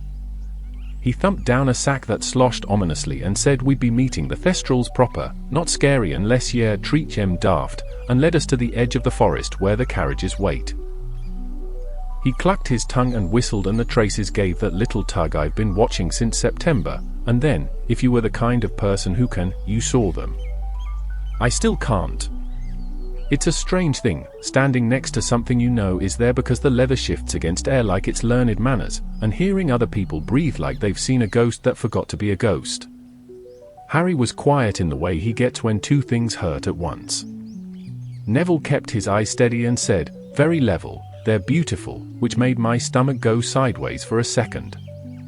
Luna wasn't in our class, wrong timetable, but I could hear her voice anyway, from that first night, Thestrals. Hagrid walked to one, hand out, palm down, like you would with any horse that's decided to be polite. He scratched the empty space behind an ear I couldn't see and said the name like you do for friends, tenebrous, voice low, pleased. He offered a lump of meat and the air tore a bit and then didn't, and I believed in what I couldn't see all over again. He told us they've been pulling the carriages for ages, that they're clever at finding their way, that you don't ride one without permission unless you like the feeling of falling back to earth the short way. That's when Umbridge arrived with her clipboard, cardigan pink enough to start a row. She asked if these creatures were registered and how many students had the misfortune to perceive them and whether Hagrid thought it's appropriate to expose young minds to carnivorous, skeletal, and Hagrid said, they're not dangerous if ye respect us em, and she said, pardon, 3 times like his words were dressing she couldn't digest. She spoke slow at him, like he was the one who didn't understand, and made a lot of notes about safeties while standing on the edge of a forest that has been trying to eat people for 1,000 years and Mostel. Why failing? Hagrid kept teaching. He showed how to approach, how not to spook something that knows more about leaving than arriving, how to stand steady even if your eyes are giving you nothing. He looked happiest when he forgot to be careful and just did the job he loves. After class we went down to his hut and he made tea you could walk on. Fang drooled on my knee and tried to climb into my lap like he thinks I'm sturdier than I am. Hagrid said again he'd been away on business and looked at the fire as if the fire might break secrecy oaths on his behalf. Giants, he said finally, like the word itself was a bruise. When ter talk ters them. Try ter keep them out o' you know whose hands. He told the outline and left out the blood, but it was there anyway, in the way he touched his ribs, in the way he said not all os lem listen, in the way he looked relieved to be somewhere a kettle is just a kettle. He made us promise to keep our heads down with Umbridge sniffing round, to be patient if his lessons don't look like a ministry pamphlet, to remember Dumbledore's still steering even if you can't see the wheel. We promised. Hermione immediately started planning how to make the lessons look more like a pamphlet without removing the animals, which is pure Hermione. The DA coin warmed in my pocket on the way back up the slope. I like that feeling, a quiet yes that lives under all the noise. The room opened on the third pass like it was happy to see us. Harry put shield charms back on the board because he wants them perfect before we learn anything showy, and I respect that even when my wrists don't. We drilled until my muscles took over and my brain could go off and think about how Hagrid's coat was patched with thread that didn't match and how the carriages will go wherever we ask without ever asking us for proof we know why. At supper, the twins turned up late with soot on their sleeves and a look that says they're getting ready to stop being students in one way and start being something else in another. Angelina has us booked at dawn for keeper drills because Madam Hooch said we can have the hoops until Slytherins officially arrive, and Slytherin are always officially arriving. Ginny told me 3 times to sleep and then told me not to dream about songs. She offered to say something cutting at breakfast to clear my ears if necessary. That is exactly the sort of service you want from a seeker. I don't know why I'm writing this part except that it won't leave. When Hagrid scratched the air where Tenebrus's ear would be, I felt the same kind of rightness I get when Protego takes a stunner on the true line and turns it aside. There's a knack to believing in the thing you can't see while doing the thing you can. Maybe that's the year's whole trick: hold your ground, even in front of empty traces. Lift your wand before the hit, trust the hands you've put this in. If Umbridge comes for Hagrid, and she will, because this is exactly the sort of thing she thinks is improper, we'll have more than tea and promises. We'll have the way he teaches us to stand steady, and the way the room listens, and the way the carriages arrive on time regardless of who can see what's pulling. I'm setting my alarm for too early and putting the gloves where I can't miss them. Ball and angles in the morning. Shield and stance at night. Somewhere in the middle, a man who came back looking like a map of bad weather will stand in front of students and make the dark ordinary by knowing its names. That feels like the kind of thing worth writing down. The 18th of December, 1995, Gryffindor Tower, then Dumbledore's office, then number 12. I woke up to Harry shouting my dad's name like the word itself was on fire. He was out of bed, eyes wrong, hand at his scar, and for a second I didn't know where I was because the dormitory didn't feel like a room, it felt like a bad thought. He said, "He's got your dad," and the way he said it made my stomach drop straight through the floor. We didn't argue. We ran. McGonagall opened her door before we knocked, dressing gown already tied like the night had been waiting for her. She didn't ask stupid questions. She took one look at Harry, went spare and quiet, and marched us to Dumbledore's office, her feet making that particular sound they make when she's not wasting any of them. The gargoyle leapt aside without a password. The stairs carried us up like the castle had decided to move faster too. Dumbledore was awake. Of course, he's always awake when the important things happen, which I hate a bit and am grateful for a lot. He didn't waste time either. He listened to Harry spill the dream. The corridor, the door, the cold, the snake, Dad on the floor, so much blood, and while Harry talked Dumbledore moved like a conductor with invisible instruments. He barked names to the portraits and they ran for their frames like messengers diving into water. He told Phineas Nigellus to fetch Sirius, and Phineas looked offended and then went anyway. He spoke to a witch in a painting of a hunting lodge, and she left a half-poured goblet and vanished. He sent the bronze trinkets on his desk spinning, one that puffed out silver smoke that twisted into a serpent and then broke, another that chimed once and went dead, like he was asking the room questions we couldn't hear. McGonagall stood near Harry like a wall you'd be proud to crash into. I stood there trying not to be sick on the carpet. The part of my head that still does school forms wondered if Dad had his ministry ID on him, which is the kind of thought you have when you're terrified and want something small to hold. Harry kept saying he was the snake, and I couldn't reconcile that with the boy who leaves toast crusts on my homework and still knows how to save the world before lunch. Dumbledore's eyes went colder with every detail, but his voice stayed even. He sent someone, I think it was a portrait of a bald man in a leather chair, to Wakanda, which makes no sense written down, but I swear that's what it sounded like. Later I realized he'd said awaken Arthur's watch, the ministry shift, through a portrait link. My head was a beehive, names and orders buzzed and I caught half of them. Umbridge tried to force her way in, of course she did. There was a flurry of footsteps on the moving stair and then McGonagall was somehow between Dumbledore and the door without ever having left Harry's side. Dumbledore said something that shut the hinges. The office went very still, like the castle itself was holding its breath. Then, fast as a snitch finally choosing a hand, things shifted. A portrait came back panting, news from the ministry, men running, a lift clanging, and Dumbledore's mouth tightened in a way that made me colder than any dungeon. He turned to us and said we were to leave at once for number 12, that we were to stay there and wait for word, that the order would see to Dad. He conjured a battered kettle out of thin air, touched it with his wand so it thrummed like a sleeping thing waking, and told us to grab on.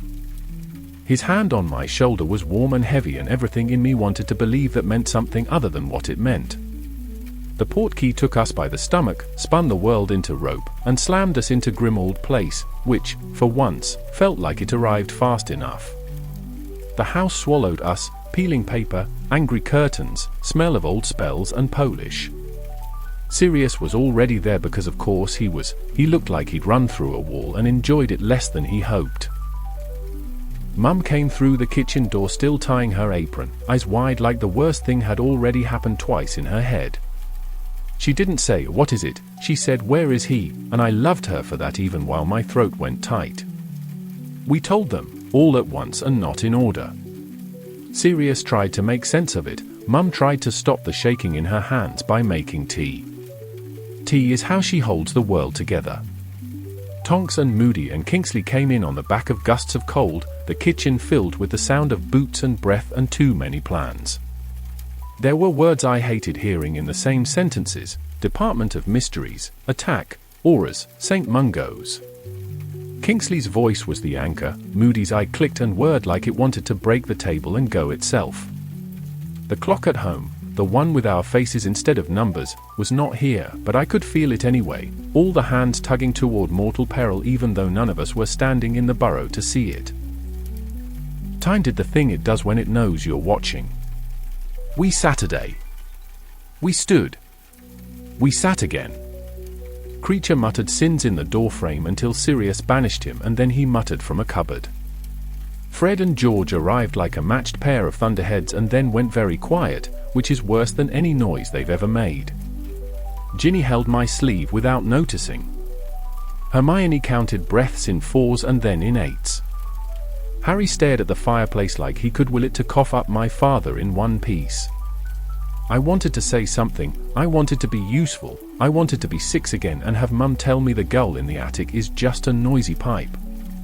I wanted a world with fewer doors that open onto snakes.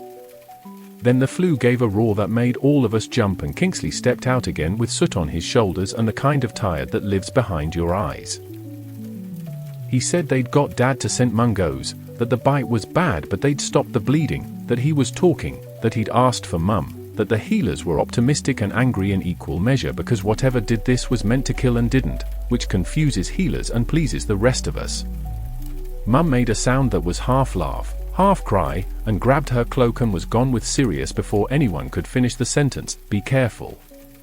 So, we're at Grimmauld Place again, and the kitchen clock here is a normal one that lies, and the house is pretending not to listen. Fred and George are pretending not to tremble, Ginny is not pretending. Hermione is writing down the order of things in case it matters later, and I love her for treating time like a thing you can pin.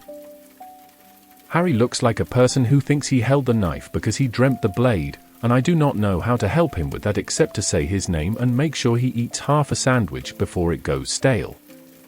I told him none of this was his fault. He said nothing and pushed the plate around, and I wanted to shake him and hug him and hex the world for making us have this conversation at all. They'll take us to St. Mungo's in the morning. We'll see Dad with too many bandages and a grin he doesn't deserve to manage, and he'll tell a joke about being a ministry pincushion, and Mum will cry on his jumper, and it will be all right, in the way things are all right when they've been very UN all right and decided not to be worse. I'm writing this now because I can still hear Dumbledore's office, the whir of things making sense too quietly, the way portraits can run faster than people, the look on Harry's face when he said he was the snake. I want future me to know that tonight was sharp and loud and we kept our feet as best we could. If the room was here, it would open on a place full of chairs where you can wait without breaking. Since it isn't, we'll make do with this table and tea strong enough to melt a spoon. Please let morning come quickly. Please let the healers keep saying optimistic like it's a spell. Please let Dad keep being the kind of man who smiles when he shouldn't just to prove he still can. I'm going to try to sleep on the world's grimmest sofa.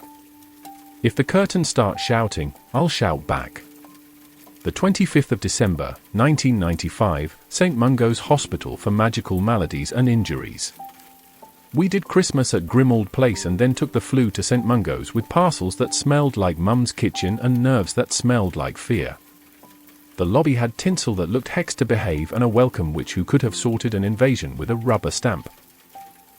We rode the lift that thinks it's a biscuit tin to the Die Llewellyn ward, serious bites, and there was Dad, propped up on pillows, colour back in his face and grinning like the bite had been a practical joke he refused to let land. He looks mended but not, if that makes sense. The healers say snake venom fights healing magic, so they tried muggle stitches to close the wound. Mum hates the idea in 3 languages, Dad is fascinated and keeps trying to peek at the thread like it's a new kind of plug. He wanted to know what the needle's made of, how you sterilize it, whether they'd let him keep a bit for research. Mum told him he would not be smuggling hospital equipment into the shed if he wished to see New Year's. He squeezed her hand and promised, which is Weasley for I will try very hard and probably fail. We gave him the jumper, red as usual, A on the front, and the twins produced fudge that may actually be legal, which is how you know it's Christmas and not a product test. Ginny put a sprig of something green in a vase and the ward smelled briefly like the burrow. Dad told the story of waking up in a broom closet. He remembered flashes, cold floor, shouting, the lift doors banging, and then nothing until he heard a healer mutter, "This should have killed him." He said it lightly, like telling us the price of treacle, and Mum's mouth went thin around the edges of her smile. Harry stood by the bed and looked guilty for breathing. Dad, being Dad, thanked him for being a walking alarm clock and saved the joking for the bits that didn't cost as much to say. When a healer came to change bandages and check the bite, Mum shooed us out for 5 minutes, which is how we ended up wandering the corridors reading posters about Spattergate and when not to attempt homebrewing Skeel Grow. Harry nearly collided with a witch clutching a stack of glossy autographs, and that's how we met Gilderoy Lockhart again, in a hospital gown and slippers, hair still trying for fame.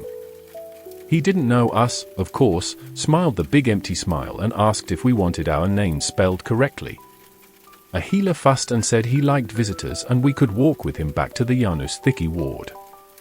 He signed a photo to Roger. Keep smiling, and then forgot who Roger was. The closed ward is a quiet sort of loud. People talk under their breath and windows stare back like they're trying to remember how to be outdoors.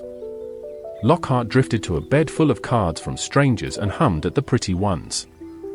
A healer, Miriam Strout, Badge said, thanked us for not exciting the patients and then dashed off because someone's teacup was levitating resentfully. That's when we saw Neville and his gran. He looked surprised to see us, then guarded, then something else I can't write a neat word for. Gran stood straight as a broom, vulture hat and a spine that could hold up a house. She said hello like we were at tea and not standing between tragedy and tradition. She let us stay, but only after a glance that measured whether we'd treat the next 2 minutes like a secret. Neville went pink and said this is my mum and dad without any extra words to help him, and there they were, Alice and Frank Longbottom, not old, not damaged the way a broken arm is, just gone somewhere you can't walk to.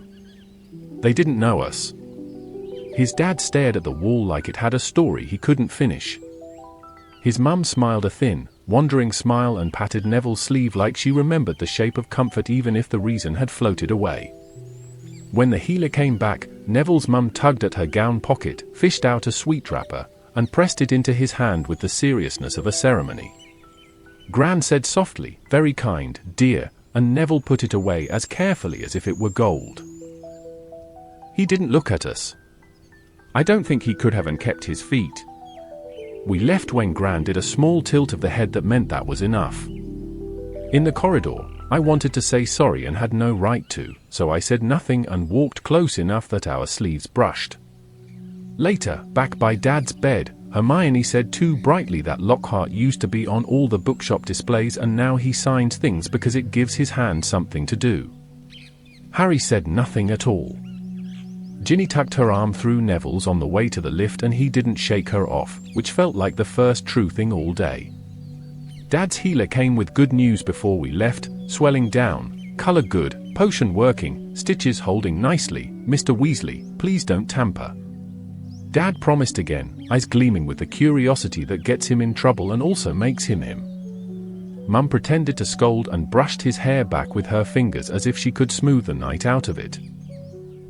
She's staying at the hospital another night. She sent us back with orders to sleep and to take the mince pies out of the oven at number 12 so Sirius doesn't eat them frozen out of principle. At Grimmauld Place the decorations are grimly cheerful. Sirius went a bit mad with holly and then stabbed the portrait curtains with it to make a point. The house still mutters even through tinsel. Fred and George argued softly about something I think ends in fireworks. Hermione counted the gifts and retied one that had sulked open. Ginny sharpened quills with ruthless efficiency and said very little. Sirius tried to tell a story about Christmas when he and James charmed all the crackers to sing the same song and then forgot the chorus halfway through. Everyone laughed enough to make it nearly true. Harry watched the fire like it might spit prophecy instead of sparks. I found half a mince pie on a plate and made him eat it while pretending I was hungry. I keep thinking about the carriages and the things you can only see if you've seen something you'd pay a year of your life to unsee. I keep thinking about Neville folding that sweet wrapper up like it was a prize, which, now that I write it, it is. I keep thinking about Dad's stitches and Mum's hands and Dumbledore's office going still around a decision. Mostly I keep thinking that Christmas is supposed to pin the world down for a minute and today it almost did. We were all in the same building, even if some of us were in rooms other people can't get to. Tomorrow we go back to the hospital with proper food in a bag that smells like home. After that, term will end, and we'll come and go through this old angry house until it remembers it's a house again. And then we'll go back to Hogwarts where the door appears when you need it and the hoops are just circles of air and you can, if you work at it, put a shield between what wants to hit you and the part of you that chooses. I'm putting the sweet wrapper in here as well, not the real one, the memory of it, and promising to keep my mouth shut about it like a proper friend. If anyone asks me what we did today, I'll say visited Dad, is mending, Lockhart autographed thin air, and that will be true enough. The rest is for people who were there. Good night, and please keep the stitches holding. The 9th of January, 1996, back to Hogwarts, snow in the courtyards, and a door in someone's head. Term has that sharp new smell again, like the castle scrubbed itself while we were gone and then remembered winter halfway through. The courtyards are crusted white, the suits of armor creak like they've got chilblains.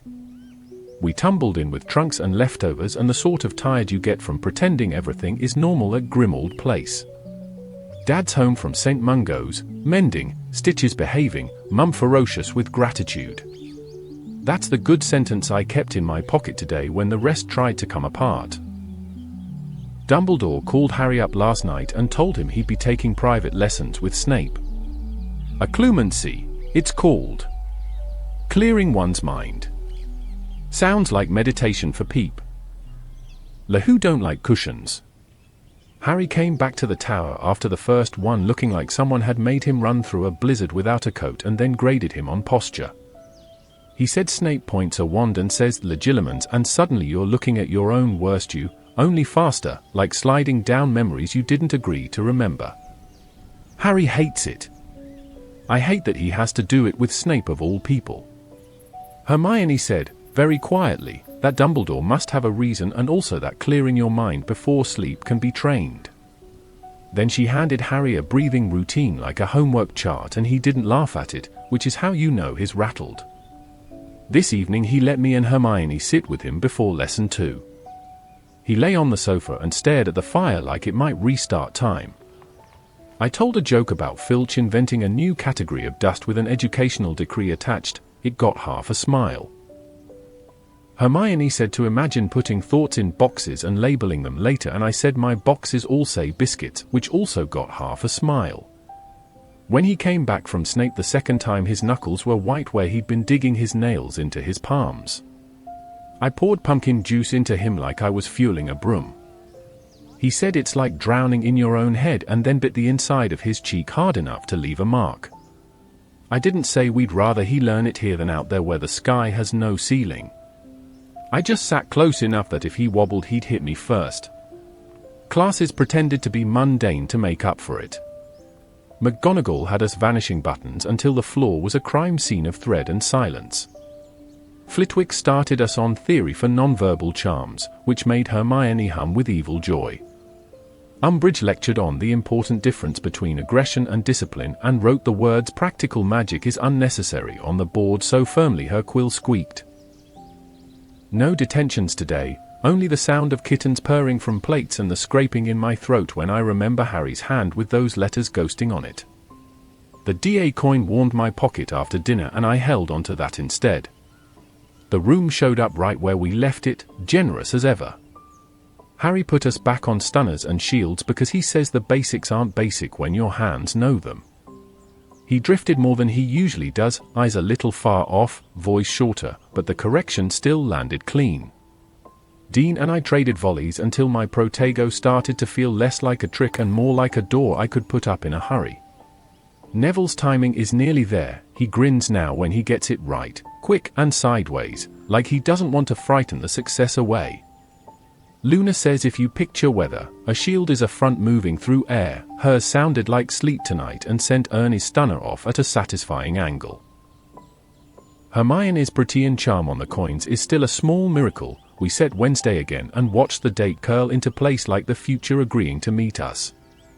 Quidditch practice is a patchwork until Angelina wins another argument with Hooch, but we're making do, footwork in the corridors when Filch isn't lurking, visualizing hoops against the blank stone of the astronomy tower, actual broomwork in whatever sliver of pitch Slytherin hasn't officially arrived to occupy. Kirk and Sloper are improving in the way avalanches improve once you stop standing under them. Ginny keeps saying, cheerfully, that catching the snitch is easier than listening to boys complain. I choose to believe this is motivational. I'm better when I count the crosswind and don't count the people. The song tries to creep back in sometimes. I keep the door shut. Hagrid's lessons feel like tea for the soul even when the subject is something with too many teeth.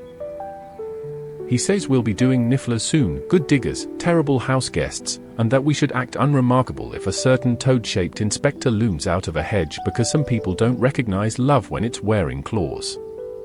He says Dumbledore's working and we should hold steady and learn our spells.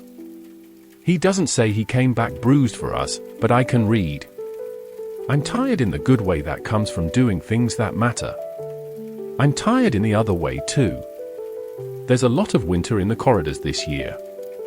But there's also a room that opens when you ask for it, and a teen that keeps turning up even when the forms say no, and a friend who is doing the hardest homework anyone ever got handed and still remembers to ask whether I've eaten. I have. I will again tomorrow. Harry will too if I have to sit on him with a plate. I'm going to try Hermione's box trick before sleep. If Snape tries to go fishing in Harry's head again, I hope what he finds are empty shells and a sign that says "Come back never." If Voldemort tries, I hope he gets lost in the plumbing. If the castle dreams, I hope it dreams about doors that open only for the right reasons. Feet, then hands. Shield before the hit. Breathe. Tomorrow's on the other side of this page and I'd like to meet it with more rest than bravado. Good night. The 14th of February, 1996, Hogsmeade Snow, Madame Puddifoot's Lace, and the Quibbler. Hogsmeade wore its best winter today, sugar on the roofs, wind with teeth, steam from pub doors making halos in the street. The village always looks like a picture until you remember your toes. I went in with Ginny and the twins, who were just browsing in a way that would get most people arrested.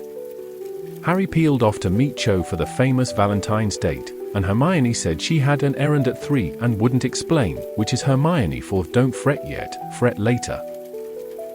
From the pavement outside Madame Puddifoot's, you could see the lace doilies plotting. The windows breathed hearts onto the glass and wiped them away again in time with the teapots.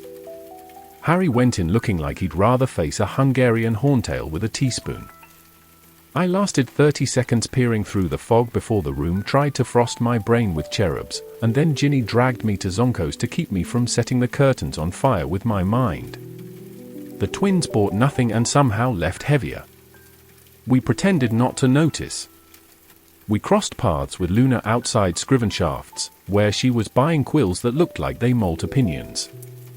She stared dreamily into the snow and said, "I expect your friend is being interviewed right now," which was news to me, and then drifted off humming something that might have been the Hogwarts hymn or a whale. At 3 I walked gingerly not fretful past the 3 broomsticks and saw Hermione at a back table with the barman, a woman wearing green whose quill twitched like a nervous insect, and Luna's father. You can tell, he looks like he edits weather.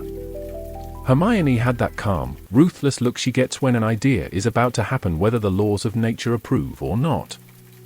Harry turned up late and damp, as if Madame Puddifoot had rained on him personally. He looked like a person who had just survived an event he can't explain without using hand puppets.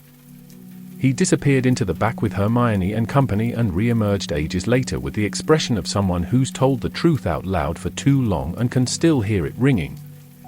He wouldn't say much, just that Rita Skeeter had finally done something useful and that we would see. He added, helplessly, "I think Cho hates me," and I told him Madame Puddifoot has that effect on couples who go in there with fully functioning brains. We thawed at a corner table, Butterbeer doing the good work, and he gave us the shape of it. Hermione had cornered Skeeter. Apparently she's not allowed to do interviews anymore, which is both hilarious and appropriate, and offered her a chance to print Harry's story in the Quibbler for a fee of telling the truth. Xenophilius Lovegood nodded solemnly and said they'd run it in the next issue and that circulation would take care of itself. Skeeter smirked the smirk of someone who has been forced to do journalism and might accidentally like it. Harry said talking felt like dragging the last 2 years across a table while people measured it for curtains, but he looked lighter around the eyes after. He also said Madame Puddifoot assaults you with confetti every time someone breathes romantic thoughts and that this is unwise in a room full of teenagers with wands. By the time we trudged back up to the castle, the wind had turned meaner and the snow had gone squeaky. Umbridge's latest decree gleamed on the boards, something about corridor loitering and the timely movement of student bodies, which makes it sound like we're parcels. Filch prowled with a new list of banned jokes. The coin in my pocket warmed anyway. The room opened like it was pleased we came straight from gossip to work. Harry wrote Patronus, review soon on the board and then made us do the unglamorous bits till our shoulders complained, stunners, shields, recover, breathe, again. He's quieter these days, maybe from Snape's lessons, maybe from the weight of telling Skeeter everything that hurts. But he sees you drift and snaps you back without making a meal of it. Neville took a stunner on his shield and sent it so cleanly into a dummy's chest that the thing toppled like it had reconsidered life. He went pink and then grinned small and real. Luna said if we're going to try patron uses next time, we should think of memories that make your bones hum. I tried Dad laughing at his stitches, and my bones approved. After curfew, the tower felt like it always does when Hogsmeade Day ends, paper bags, cold noses, the aftersound of 100 stories tripping over each other to be told first. I got the Cho version third hand in the boys' dormitory. Madame Puddifoot's is apparently a place where time goes to die and the air is made of sighs. Seamus found it all hysterical until I told him what Harry had done after, and then he went quiet in a thoughtful way that reminded me he's braver than his jokes. I keep thinking about the interview and the way truth has to dress differently depending on where it's going. In The Prophet, it gets laced up in allegedly and sources suggest. In the Quibbler, it's allowed to turn up in its socks with a biscuit and say what happened. Maybe everyone reads it because it's the thing that isn't pretending to be the other thing. Maybe Umbridge will ban it the second it arrives and thus do more for circulation than any poster ever could. I'm not saying I hope she does, I'm saying she will. We're still a Quidditch team even with 3 people banned for life. That sentence feels impossible on paper and ordinary on the pitch. Ginny has a seeker's nerve. Kirk and Sloper keep hitting bludgers until accuracy accidentally joins the party. I am good when I count the wind and bad when I count the people. Angelina says the cup is mathematically improbable but spiritually inevitable, which is exactly the sort of nonsense I will run laps for. Hagrid is trying to make his lessons look like pamphlets and failing charmingly. Umbridge has taken to appearing from behind shrubs at inopportune moments. She speaks to him like he's a misbehaving cauldron. He answers like a man who knows the names of the things she's afraid of and won't say them in front of children. I worry. We all do. The twins have stopped joking in full sentences when her clipboard is within pouncing distance. That's a new weather pattern. Harry's back from occlumency now. He nodded at the fire and didn't sit. I handed him toast. He ate it without arguing, so something is getting worse or better, no way to know which. Hermione is drawing a study plan big enough to trap a basilisk. Ginny is sharpening quills like a person preparing for battle by sensible means. I'm writing this down because in a few days there will be a magazine with Harry's face in it telling the story the way it actually happened, and the castle will make a new noise, and Umbridge will do the old trick where banning a thing makes it everywhere. I hope Seamus's mum reads it. I hope the people who hum the wrong songs get it stuck in their heads anyway. I hope the DA fills to the walls because the truth is louder than a decree. And I hope next Hogsmeade Day we go somewhere with fewer cherubs and better biscuits. For now, bed. My feet are thawed, my shoulders ache good, and there is a door in the castle that opens for us when we ask the right way. The rest can wait until the post owls find the right windows. The 1st of March, 1996, halfway, coin warm in my pocket. If you press the year flat like parchment, I think today would be the crease. We're not at the start where everything is rules and worry, and we're not at the end where everything is noise and choices. We're the bit in the middle where you check your pockets and find out what you've been carrying without noticing. Here's what I've got on me, a perfect badge that feels less like shine and more like a job, a coin that heats at exactly the right moments, 3 words I didn't mean to turn into a plan, ball and angles, shield before the hit, breathe. The DA meets when it can, which is to say, when the castle looks the other way and the coins behave. Harry runs us through the plain spells until they stop being plain. Neville stunners land now. Luna treats shields like weather, Ginny makes the air behave for her out of sheer politeness. I can hold Protego longer if I don't treat it like a wall. I'm better in front of the hoops when I count the wind and not the faces. Umbridge is everywhere and nowhere, like mildew and rules. She tried to smother the truth under a stack of decrees and instead turned it into homework for the whole school, the Quibbler going hand to hand, banned which means required. People are looking Harry in the eye again. Not everyone. Enough. Hagrid is back and pretending to be ordinary, which fools exactly no one. Occlumency makes Harry quieter in the bad way, we sit with him after, and the silence doesn't bite as hard if it's shared. Classes pretend to be ordinary too. McGonagall is a sharpened kindness, Flitwick expects more and gets it, Snape remains a cliff with opinions. Divination is still curtains and perfume and doom served lukewarm. I can feel the weather changing in the corridors. A door is about to open for someone it doesn't like. A classroom is about to become a forest. Someone we think of as furniture is going to leave a W written in the sky. Fireworks will multiply when told not to. A swamp will get a little rope and a polite sign and turn into proof that jokes can hold weight.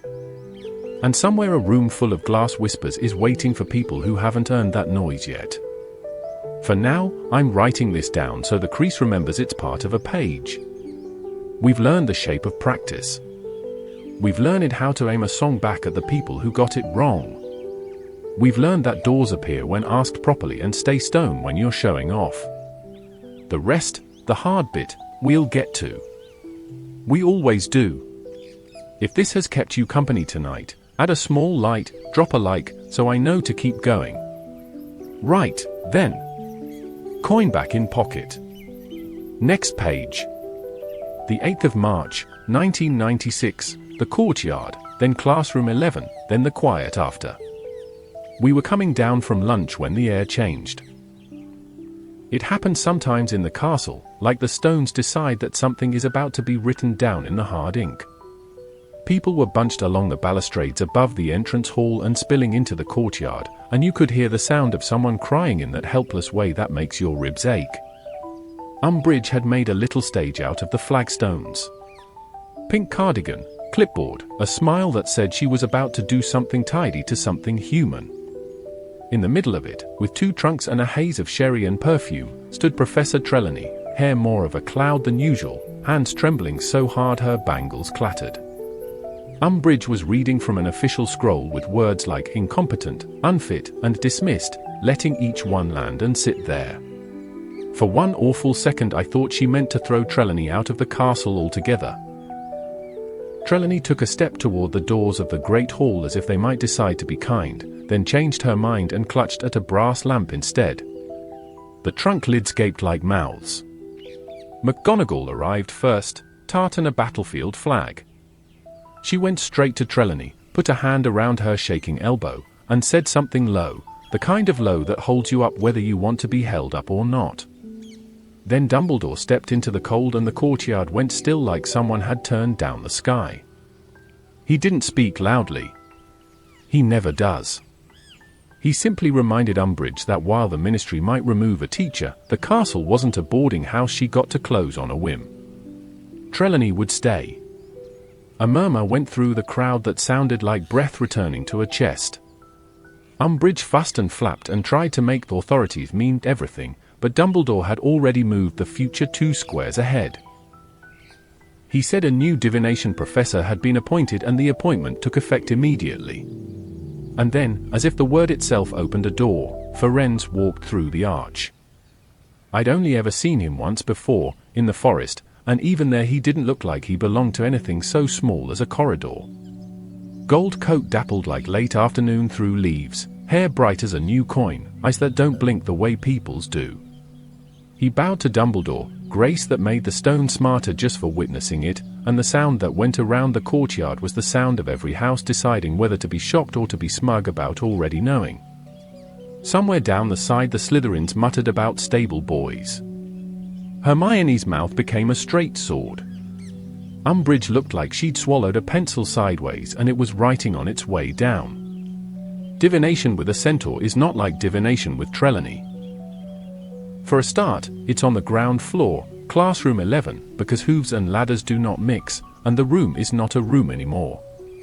Firenze has made it a piece of forest without the dangers, soft moss underfoot that doesn't stain your robes, air that smells like night after rain, a ceiling turned into honest sky.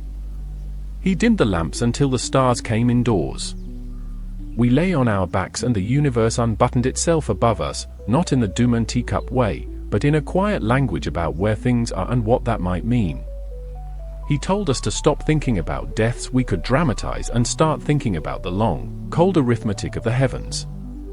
What the planets are doing is not concerned with our homework. If we're lucky, we can learn to listen to the shape of it, to see currents instead of headlines. He didn't mock Trelawney, he didn't even mention her, which I think is its own sort of mercy. He did say, mildly, that we were not to waste time on human fortune-telling in his class. Parvati bristled and then got still as the sky turned. When Firenze walks, you notice the marks, faint, pale lines across the flank and shoulder, and you remember that not all banishments have doors. He didn't tell us the story, but you could read enough of it in the way he looked at the window as if it were a tree line and in the way he said that some of his kind think teaching humans is a betrayal and others think it is merely foolish. Either way, he is here, which is both. I felt proud and sad at the same time, which seems to be the year's preferred combination. After class I doubled back past the courtyard. Trelawney's trunks had been carried away. McGonagall had got her into her tower rooms and the crowd had thinned, the way crowds do when kindness begins and spectacle ends. Umbridge's decree about staffing corrections glared at me from the notice board, S.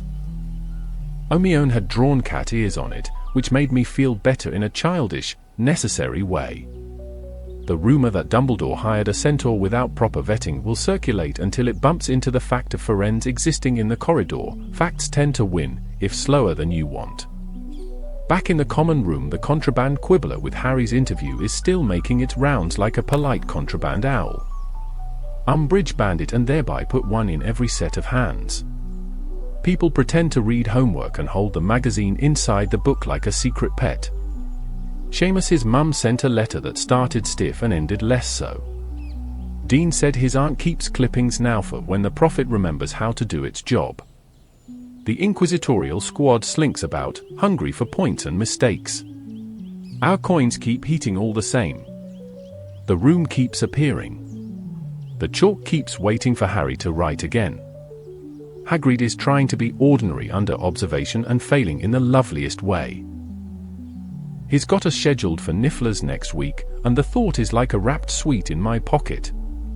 Angelina has eked out another hour on the pitch, which we'll use as if it were 3. Ginny says she dreams of snitches that complain about the weather and wake her up laughing. Kirk and Sloper have stopped using the bludgers to audition for the Muggle shot put and started aiming at people who are not me. I am almost myself in front of the hoops again when the wind is up and the stands are far away. Harry's occlumency lesson left him grey and short-tempered tonight, but he came to the DA anyway. We ran stunners until the rhythm set in, we lifted shields until the bolts slid off like rain on glass, we tried a Patronus for a minute, just to taste the edge of it. I thought of Dad asking the healer if he could keep the stitches and of Neville folding that sweet wrapper like it was treasure and of Ginny's laugh when she snatches my worries out of the air without permission. A silver shape flickered at the end of my wand and then went shy. Next time. I don't know if today counts as a win. We lost a teacher and didn't lose her home. We gained another and might have cost him one. Umbridge got to feel powerful in public. Dumbledore moved the horizon by speaking in a reasonable voice. But the castle learned a new rule it seems to like. Sometimes the right person to teach you about the sky is someone who has lived under it without a roof. That has to matter. It feels like Protego, the good kind, the one that isn't about hiding but about taking the hit on the right line and sending it away. I'm going to sleep with the stars still on my eyelids. If I dream, let it be of a forest ceiling and hooves on moss and a voice telling us to look up and keep looking, because the light we see left its fires years ago and still found us. Tomorrow I'll patrol, and practice, and count the wind, and if a clipboard coughs at me I'll nod and carry on learning the thing that makes the clipboard irrelevant. The 30th of March, 1996, first floor corridor, a disused classroom that isn't, and the sound of vanishing. You can tell when the castle's had enough because it starts giving people exactly what they're looking for, only not in the way they meant. This morning the inquisitorial squad went sweeping along the first floor corridor with their little silver badges winking like teeth. Montague was in front, trying out a voice that sounded like he'd hired it for the day. He picked a couple of terrified second years at random and started inventing infractions, untidy shoelaces, loitering within 6 inches of a window, unapproved smiles. The twins arrived with the kind of politeness that means trouble. George said, "Captain," like it was a compliment. Fred said, "Don't forget to check that classroom for contraband," and indicated the door beside him with the flourish of a shopkeeper unveiling a display. If you've ever wondered what the opposite of a display is, it's that room. Piles of broken furniture. A wardrobe with a door that won't make up its mind. A cabinet that looks like it dreams of falling through floors. Montague puffed himself up and marched in to catch us all doing crimes that hadn't happened yet. Fred and George followed, still extremely polite. The next part is hard to write without sounding like I'm cracking up about it. I'm not. I'm a little. It's complicated. There was a scuffle, the kind you get when rows of chairs decide to join in. Montague barked "You can't," and then he wasn't exactly there. It wasn't a bang, it was more of a gulp. The vanishing cabinet took a breath and forgot to breathe out. For a second you could still hear him, muffled, swearing in perfectly enunciated Slytherin. Then even that dwindled, like the room had put a pillow over the sound and sat on it. We stared at the cabinet and the cabinet stared back in the way furniture does when it has a secret. Fred and George looked at each other with identical expressions of "that worked better than the diagram." George propped the door with a chair so it wouldn't change its mind, and Fred dusted his hands in the polite way you do after gardening. "We'll fetch help," he said, to no one at all, and we left the room as if we'd only come in to admire the dust. Rumors run faster than people. By lunch everyone knew Montague had stepped out of a lesson. By supper he was in the pipes, which sounded daft until it didn't. The next day, and the next, the castle made little noises of apology at odd hours, gurgles in a wall, a hiccup in the ceiling above the Charms corridor, a toilet that flushed itself in an offended sort of way. On the third morning a Ravenclaw girl came screaming out of a bathroom because a sixth-year Slytherin had reappeared in the U-Bend like the world's worst soap. He was grey, shaking, and furious in that brittle way that means he's going to tell tales as soon as he can find his mouth. Umbridge is in a rage and trying to funnel it through forms. She keeps making the inquisitorial squad recount what they saw and then asking them to recount the recounting, as if repetition will turn it into something she can approve. The twins have taken to strolling past her office whistling "A Weasley is our king" with the words fixed, i.e., about me saving things, which is both supportive and not helping. Filch has a new list of banned objects that includes any cabinet with ideas above its station. I watched him post it and then watched the notice board curl politely at the edges until the paper slid to the floor. The castle has its own opinions. The DA met tonight and Harry made us work like we'd had a bad mark and were desperate to make it up. Expelliarmus until it felt like handwriting, Protego until my forearm hummed, Impedimenta and Recovery until the move stitched itself into muscle. He's quieter, since the lessons with Snape started, quieter and angrier the way a sky is angry, all high and hard and waiting for a reason. He still teaches like a captain, small corrections, no fuss, a look that means it again before he says it. Neville caught me clean with a stunner when I planted my feet too early and I ate carpet. He helped me up and apologized and I told him to stop being sorry for doing the work right. Luna said the room smells different when it knows we're getting better. I think she might be right. Tonight it smelled like chalk and flint and the first warm day you don't trust yet. Hagrid brought out the Nifflers this week. Pure joy in the form of snuffling greed. We planted coins in the paddock and watched them burrow like treasure with legs. Umbridge said it was irresponsible to encourage thieving tendencies and Hagrid said, "They're Nifflers," in the tone of a man who has named more animals than she's read books. She stood at the fence writing Danger and Contagious on the same line and I had to walk away before I told her to take a long jump into the lake. Hermione is coaching Hagrid on lesson plans that look boring from a distance and marvelous up close. He pretends not to notice and then changes exactly the thing she suggested. Quidditch remains a timetable written in sand. Angelina bartered us an hour before sunrise yesterday and we flew like burglars. Ginny is relentless and cheerful, which is a combination I didn't know you could be. Kirk and Sloper are beginning to hit where they mean to. When they don't, they apologize at speed. I am good when I count breaths and bad when I count faces. The song still tries to climb in if the stands are too close. I am learning to shut the window. Ball and angles. Feet, then hands. It's getting easier to believe the simple things are the important ones. Harry's interview in the Quibbler keeps doing the rounds.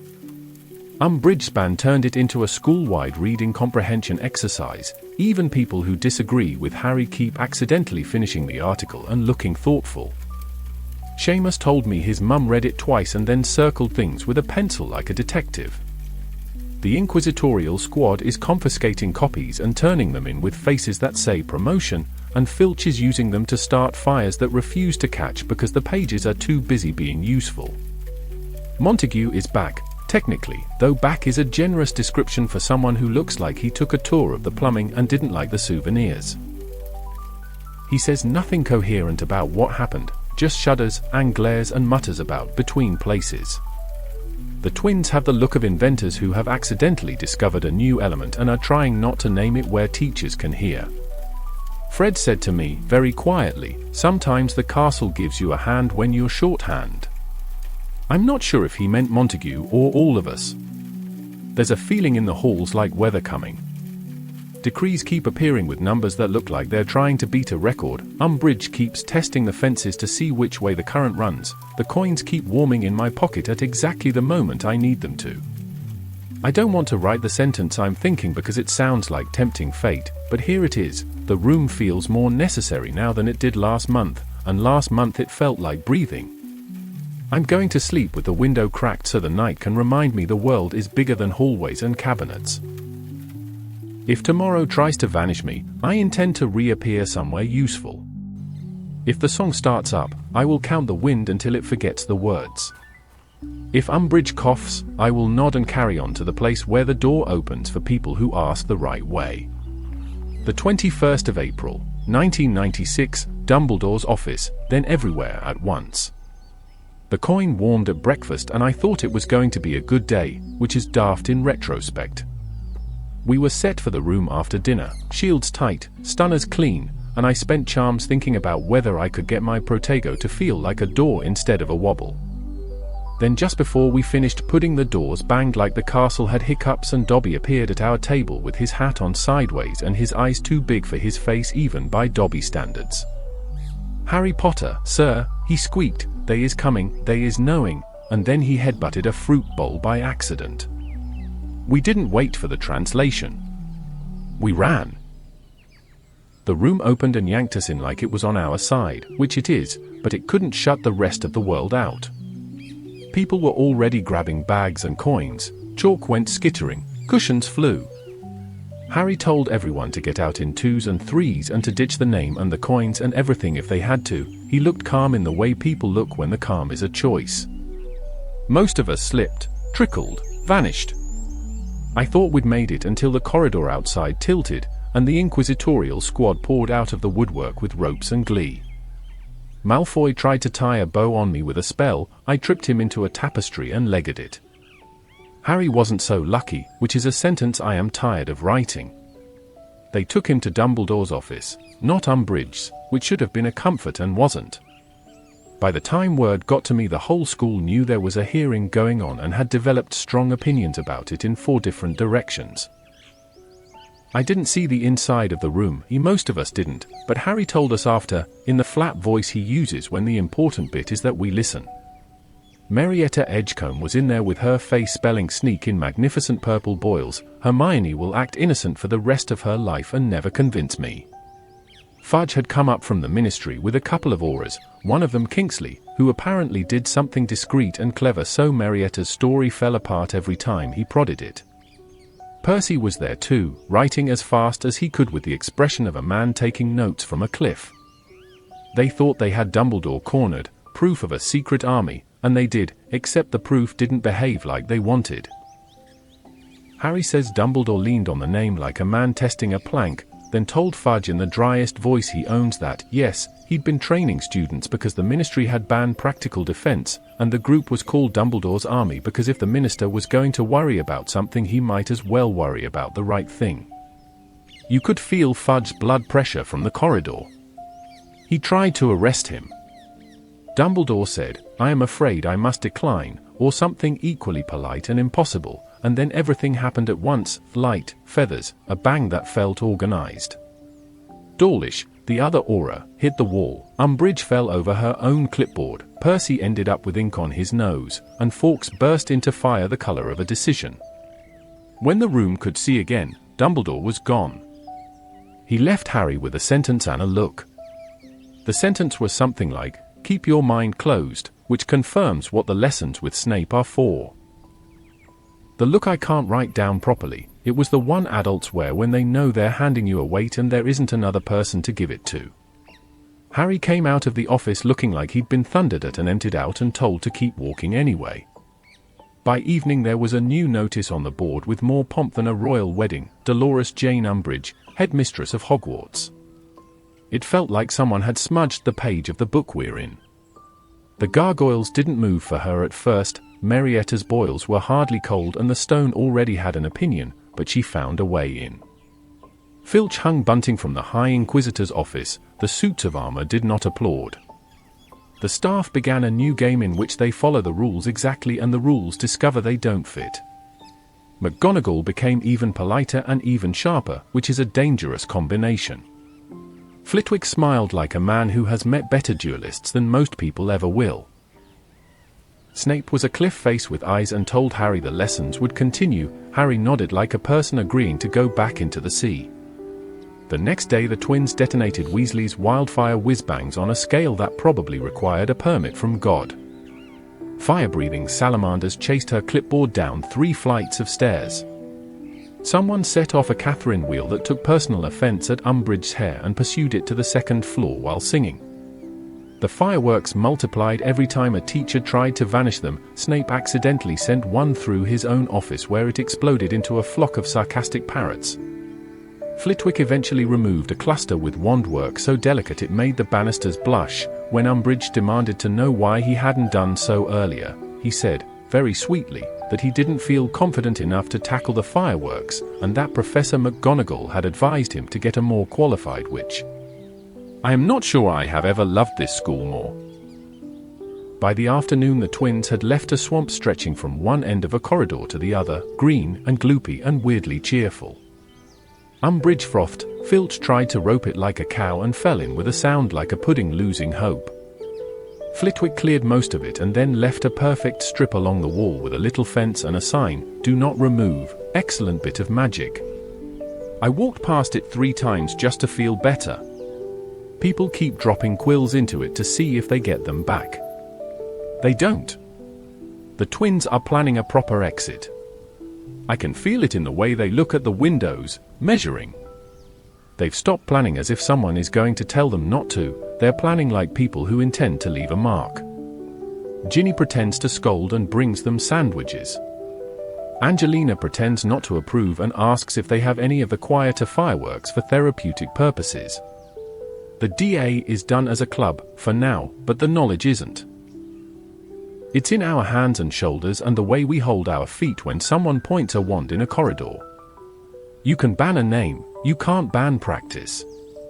I don't know how to write Dumbledore's gone without making it sound like a door slamming. That's what it felt like for an hour. Then the castle adjusted its shoulders and kept the shape he left us, teachers with spines, students with coins in their pockets and spells in their wrists, a room that opens if you ask the right way. Umbridge can put her name on the line that says headmistress. The castle knows the difference between a title and a task. I went down to the pitch at dusk and watched the hoops turn into rings of darker sky. I said Dumbledore's name under my breath and felt stupid and braver. Then I counted the wind and thought about the next save and the next lesson and the next time Harry will need someone to put a plate in his hand and tell him to eat. None of that changes just because the office door does. We are still here. The Phoenix will be, too, when it decides the moment is right.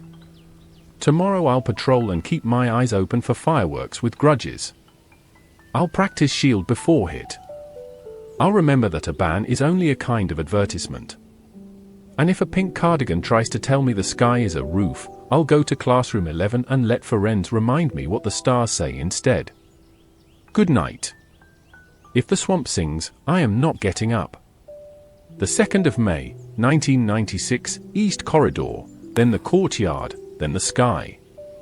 There are days when the castle decides what kind of story it wants to be and drags the rest of us along. Today it picked escape. It started with a bang big enough to make the windows reintroduce themselves to their frames. Then a shriek that belonged to a woman who loves clipboards more than oxygen. By the time I got to the 1st floor, smoke that smelled of cinnamon and rebellion was rolling along the ceiling and a Catherine wheel the size of a wagon was pursuing Umbridge's hair like a dedicated suitor. Filch had a coil of rope and the look of a man about to arrest a thunderstorm. The inquisitorial squad were pointing at everything and achieving nothing. Then they arrived, Fred and George, standing on the balustrade above the portable swamp they'd left like a calling card, grins bright enough to set off their own fireworks. They waited for silence, which came in patches, and Fred announced that educational opportunities elsewhere beckoned, namely a certain premises in Diagon Alley. George added that any student wishing to purchase products designed to improve the general quality of life under Toad should consult them shortly at Weasley's Wizard Wheezes, 93, and that testers would be recompensed with glory and possibly boils. Umbridge screeched something about expulsion. They bowed. She made the mistake of calling for their brooms. Confiscated, she said, and gestured towards her office, where they'd been chained up since November with Harry's firebolt. The twins exchanged the look they've had since they were 5 and learning how to S. Teal pastries in tandem. Then, together, they raised their wands and said Accio like it was a punchline they'd been saving. From the high window of the Toad's office came a crash of glass and 2 brooms, twins as well, of course, shot into the corridor and hung for a heartbeat like dogs delighted to see their people. For a second I thought Umbridge would try to grab one. She tried to order Filch to, instead, and he obligingly fell into the swamp for his trouble. The crowd made that noise large groups make when they've just remembered they're on the same side. Fred and George swung their legs over the brooms as neatly as if they were mounting horses at a wedding. If anyone fancies a portable swamp, George called over the cheer, our testers report excellent resistance to headmistresses. Fred grinned at Peeves, who had materialized overhead with a sack of china and wicked intent, and said very politely, "Give her hell from us, Peeves." Peeves saluted, solemn as a king, and then smashed the china on a suit of armor so enthusiastically it applauded. They kicked off. For a breath we saw them framed in the arch, 2 red comets with satchels, and then they were above the courtyard and turning in a slow, show-offy arc that made even Slytherins forget to scowl. Someone started cheering, then everyone did. Umbridge leaned over the balustrade and shouted about sanctions and permissions and lifelong consequences. The twins whooped, dipped their brooms in synchrony, and tore off toward the gates with 3 fireworks writing a shimmering W in the air behind them. The echo hung there for a long time after they'd gone, like punctuation that refuses to fade. The castle resumed breathing. Filch squelched out of the swamp with a noise like a pudding giving up on life. Flitwick arrived in a state of courteous interest, removed most of the swamp with 2 flicks of his wand so elegant even the banisters went pink, and then left a perfectly preserved strip along the wall with a neat rope around it and a sign that says "Do not remove." Excellent bit of magic. People keep going to look at it the way you look at a view you didn't know you needed. I walked past 3 times and felt better each time. I should write that my Prefect badge felt heavy and I disapproved. It didn't and I don't. I am proud in the bone-deep way you are when your brothers turn the worst part of a place into a punchline and a map. I'm also a little hollow under the ribs, because they're gone, properly gone, and the tower already sounds different for not having their laughter bouncing off it. Ginny pretended to scold at supper and then nicked an extra treacle tart for each of them and ate both with defiance. Mum will be furious and then proud and then furious again, in cycles, until Dad distracts her with a question about the structural integrity of indoor swamps. Umbridge put up 3 new decrees before dinner about reckless aeronautics, unauthorized summoning, and the harboring of spirits inimical to order. Peeves knocked them down with the notice board still attached. The headmistress title gleamed harder on the parchment and meant less in the air.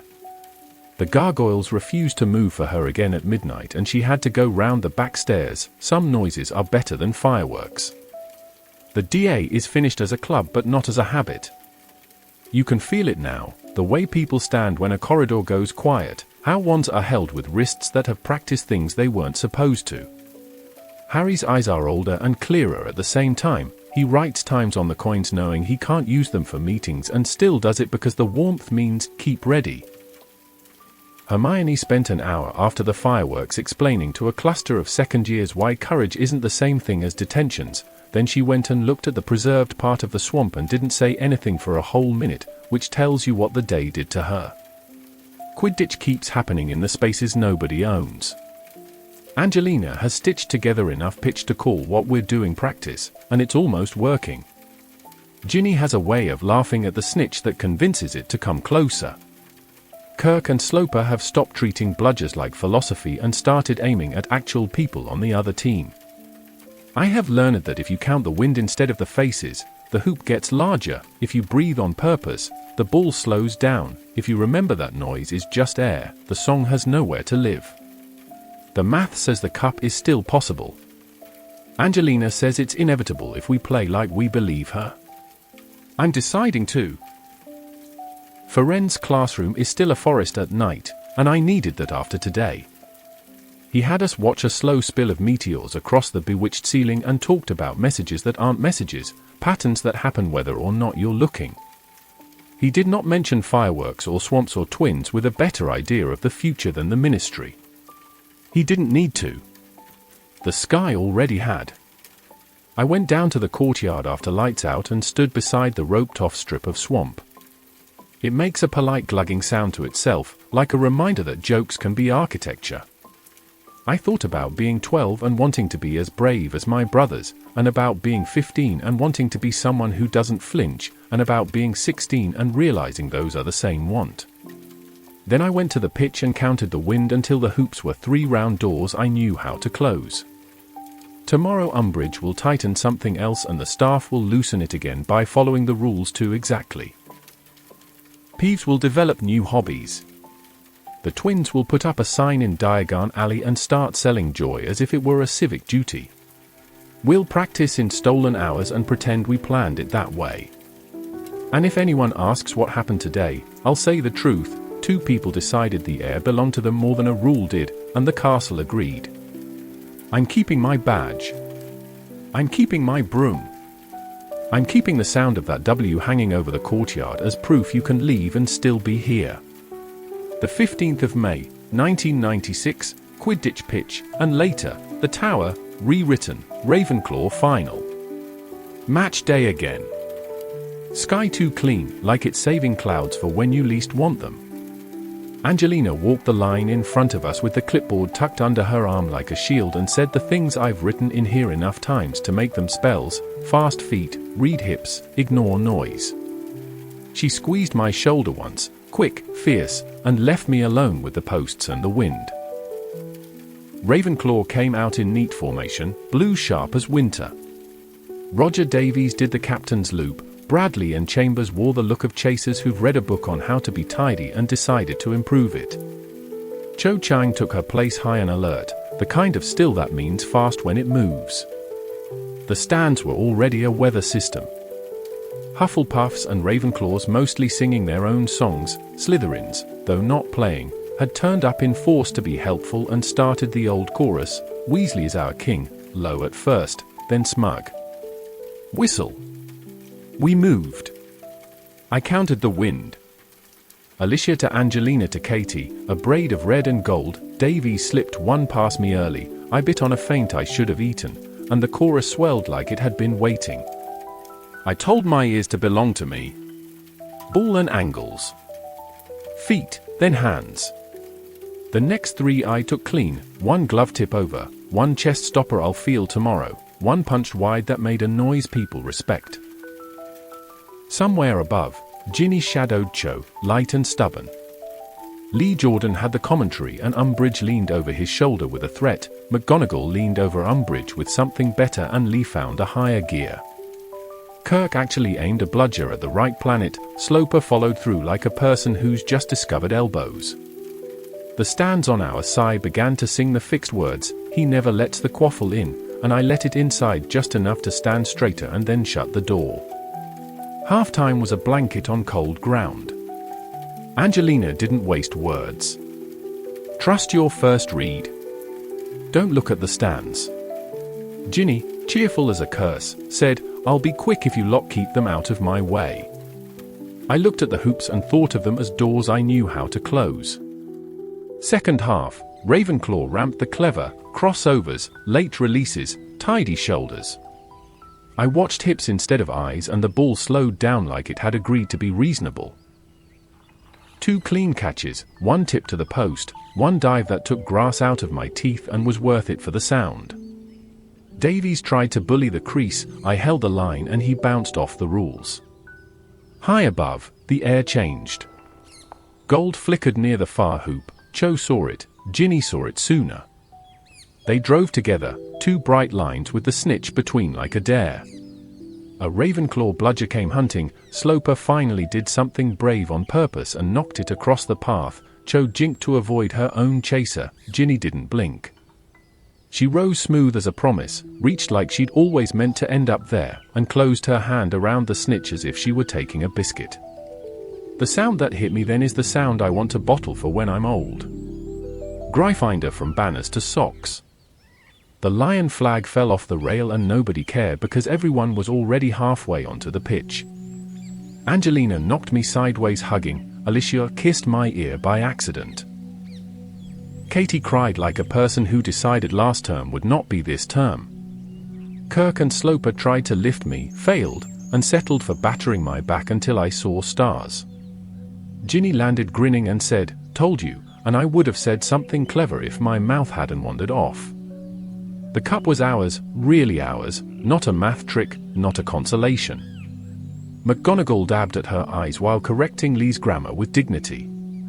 Umbridge pretended nothing was happening and then had to pick her way around a spontaneous parade of first years to leave the stands, which I'm counting as a win. The song rolled over us, same tune, right words, and for once I let it in all the way and it didn't break anything. The party made the tower feel a size larger. Banners draped themselves exactly where they'd annoy Filch if he ever got in. Hermione hugged me so hard my ribs clicked and then remembered detentions exist and scowled on principal. Dean sketched me mid-save with a lion behind me the size of a hill. Seamus made it raw and apologized to the curtains. Angelina toasted the beaters with pumpkin juice and made them sign a pledge to look before swinging. Ginny sat on the arm of my chair and hummed the fixed chorus until even the portrait hole was doing harmonies. I took my gloves upstairs when it got late and cleaned them like a ritual, not because they needed it but because I did. The marks on the leather looked like a map of decisions that went the right way. We won the cup without Harry on a broom, which is impossible on paper and exactly right in the air. He still won something. He taught half this team how to stand under noise and do the simple thing right. Tomorrow the castle will remember the other war running under the silly beautiful game. Umbridge will invent a decree about unauthorized joy. We'll go back to stunners and shields and exams that don't care how your hands shake. But tonight the hoops are just circles in the air and we closed them, and the tune that used to feel like a curse fits like a jumper mum knitted. Ball and angles. Feet, then hands. Breathe. And if anyone starts the wrong words again, we'll sing the right ones louder. The 31st of May, 1996, Owls Week, ink on my sleeves, and breathing between questions. I decided the castle smells different during exams, more parchment and less toast, like everyone forgot to eat because their quills are starving. The Great Hall turned into a drafty examination hall overnight. The staff banished the sky and put up a ceiling the exact color of anxiety. Rows of desks marched in straight lines, the hourglasses gleamed like they were timing our thoughts for sport. Griselda Marchbank swept in at dawn with a clipboard and an expression that could curdle cream.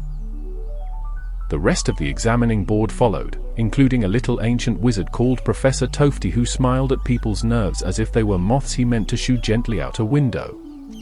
We started with the written papers, Charms in the morning, Transfiguration after lunch. Charms wasn't awful once my hand stopped trying to outrun my brain.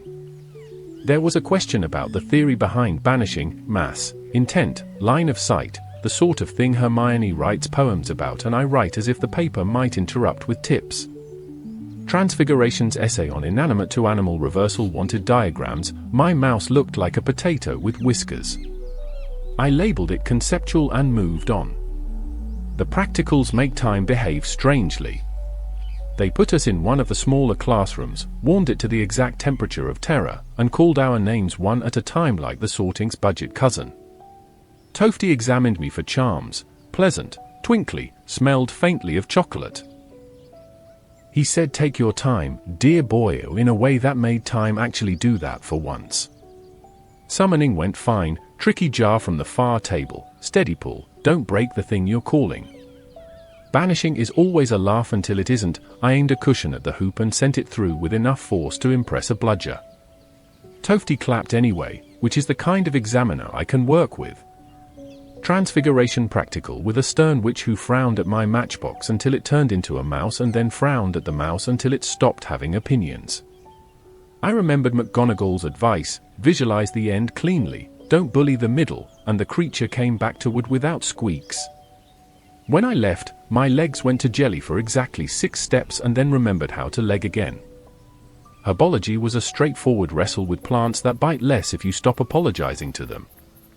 Neville came out glowing, dirt on his grin and sunshine in his shoulders. He knows where things grow even indoors. You can tell he relaxes when the rest of us look confused and the shrub looks smug. I got through it with 10 fingers and a respectful attitude toward thorns. The examiner remarked that I handled the venomous tentacula with prudent caution, which I'm taking as high praise. We met defense on paper yesterday, a parade of theory that made Umbridge's kittens purr across the page in my head. The practical is next week and I am trying not to think too loudly about the fact we're meant to cast a proper shield, do disarming, maybe even more, in front of people who don't believe we've practiced any of it. The wrongness of that should collapse under its own weight, but wrongness here has unusually sturdy legs. In between all of it, life continues in the jittery way it does when your brain is being marked. Angelina gave me a schedule with light visualization only as scribbled by the days we have 2 exams. She's pretending to be sensible until the cup polish wears off and we start telling the story too often. Ginny keeps poking my shoulder before papers and saying breathe, which is apparently my brand now. Hermione has turned the table in the corner of the common room into a command center of lists and spare quills and emergency chocolate. She hands out study plans the way Madame Pomfrey hands out tonic, firmly, and with a look that says don't argue unless you enjoy regretting things. Harry keeps going to Snape for occlumency and coming back thinner around the eyes. He won't talk about it except in shapes, drowning, noise, close your mind, and then he goes and stands by the window until the castle gives him enough air to try sleeping. The Quibbler interviews are still tucked inside textbooks. Umbridge banned them so thoroughly that everyone owns one. Seamus says his mum sent biscuits by Al Post for revision, which is code for I'm thinking differently. It helps. Today's astronomy theory was like reading Whether That Wants to Hurt You. I did what Ferenz has been teaching us, watch the pattern, not the prediction, trust the movement more than the headline. I drew the motions clean and left the doom alone. The practical is in a few nights, up the tower, under the real sky, that usually calms me down. I'm writing that down so the universe has fair warning to behave. Little things keep cracking the day open. Peeves has adopted 3 new hobbies: unscrewing light fittings, singing lullabies at exam start times, and swapping chalk for sausages in empty classrooms. Filch is convinced he can smell contraband answers. He sniffs the exam hall like a dog that took a correspondence course. The twins' preserved swamp still glugs politely under its little rope and sign, students sidle by for luck. Umbridge prowls with a stack of decrees that now function mostly as a list of suggestions for how to ignore her without technically doing so. The gargoyles refused her again last night. She used the back stairs with a face like damp cake. I took my DA coin out after dinner and warmed it in my palm like a talisman. We're not meeting, can't, not with the squad sniffing under doors and everyone trying to keep dates from getting mixed up in their heads, but it still feels like a promise you can keep in your pocket. Harry still runs us through drills when we can get away with it. Quiet, practical, no speeches. My Protego holds longer now when I stop trying to make it a wall and let it be a door. My disarming feels like handwriting on a good day. If the practical examiner asks, I'll show them, and if Umbridge has a fit about it afterward, she can write herself a decree about reality. I wish Dad could see the exam rooms. He'd take them apart with curiosity and then put them back a little better. His home, mending, asking Mum questions about stitches under anesthetic and whether portkeys can be made to deliver soup. She writes that he's bored and cheerful and driving the gal mad by trying to interview it through the ceiling. This is useful to think about when your quill hovers over a question about the relative importance of concentration versus incantation in charm work and your brain runs away to the Great Hall to throw up. Night now. The tower smells of candle wax and old wood and victory gone gentle. Dean's sketch of me saving a shot is still pinned to my trunk and the lion he drew behind me looks pleased in a way lions rarely do. Seamus tried to animate it after charms and it yawned and went back to being impressed, which is fair. Hermione has fallen asleep on her notes again with ink on her cheek. Ginny draped a jumper over her, which counts as affection and also as a security measure against late-night drafts. Harry's awake, staring at the canopy like it might let him climb through and skip to the end of the week. I'm going to make him eat a biscuit before he sleeps, even if I have to bribe him with news about Mum's mince pies. Tomorrow is History of Magic written, which I will approach like a polite duel with boredom, and potions later, which I will approach like walking past a dragon without giving it a reason. Then the long night on the astronomy tower when the real sky sits down next to you and either helps or doesn't. I'll bring my gloves for after, just in case the hoops need closing in my head before I can sleep. Feet, then hands. Shield before hit. Breathe before ink. If the song tries to come back, I'll sing the fixed version very quietly to myself and let it out with the air. If the clipboard coughs, I'll keep writing. If the stars have opinions, they can keep them until the practical. Good night. May my brain remember more than my quill can ruin. The 3rd of June, 1996, Astronomy Tower, Night Practical. The sky went black blue the way it only does when the air is holding its breath, and we see Li. Bed to the top of the tower with our telescopes and nerves jangling like cutlery. The Great Hall had been an exam all day. Tonight the stars took a turn. Desks became tripods, ink pots became frost, and the invigilators padded about in soft shoes with clipboards as if not to disturb Orion. Somewhere far below, the castle kept being a castle, pipes clanking, portraits snoring, but up here it was only cold and sky and the sound of quills scratching at charts. I lined up the tripod, breathed on my fingers to keep them from going stupid, and started plotting. Find the anchor points first or you'll be chasing Freckles, Arcturus where it should be, then Altair, then that easy triangle that always feels like a handle once you see it. Toasty drifted past smelling of chocolate and patience and said, "Steady hand, my boy," which made my hand wobble, and then stop wobbling, because Toasty has a way of telling you the future in a tone that suggests it's optional. For the first half hour it was almost peaceful. Ink turned reluctant in the cold, the parchment picked up a curve where my wrist had leaned, Harry muttered distances under his breath like a person paying exacting rent to the night. I thought, briefly and guiltily, that owls might be tolerable if they all happened under a sky that doesn't care whether you pass. Then the shouting started. It came up from the grounds like a tear in fabric. Hoots whistle? No. A woman shouting orders in a voice that mistakes authority for volume.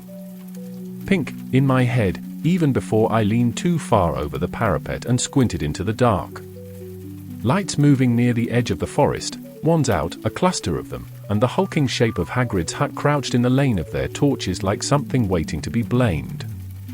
The invigilator hissed at us to attend to our work, and for a second I tried. I put a point where Mars ought to be and it looked wrong, not because of Mars but because the air below had started to boil. They came at Hagrid in formation, ministry men with the posture of people who believe paper makes them brave, and the squat shape of Umbridge bobbing among them like a poisonous toad being carried on a cushion. Hagrid shouted, words lost at this height, and the group fanned, wands up. Red light cracked the dark. It hit him and fizzled like rain on a coat. Another. Another. He staggered, roared, did something with his arm that knocked two of them sideways like skittles, and somewhere a dog, Fang, howled in the way that turns your bones to string. McGonagall came out of the castle like a thrown spear. I could feel her even before I saw her, a straight line moving fast because it had decided what kind of line it was. She didn't even have her tartan on properly, it flapped like a flag that had remembered wind. She went straight at the knot of wands, saying something we couldn't hear, and four stunners hit her in the chest at once. Even from the tower you could see the shape of it, bright, vicious, decisive. She folded without drama, like a book shut in the middle of a sentence, and my quill went through the parchment and into the board beneath because my hand forgot it was meant to be useful. For a heartbeat no one moved. Even the stars seemed to pause. Then everything rushed at once, someone grabbed Fang, someone else tried to grab Hagrid. Hagrid swung and men flew, Umbridge flapped and pointed and shouted at the wrong thing because that's her art. Hagrid scooped the great lump of dog up like a bundle of wet blankets and ran, not toward the gates, not toward the lake, but into the dark as if the dark had promised to keep him. The torches stumbled after him, tripping over their own orders.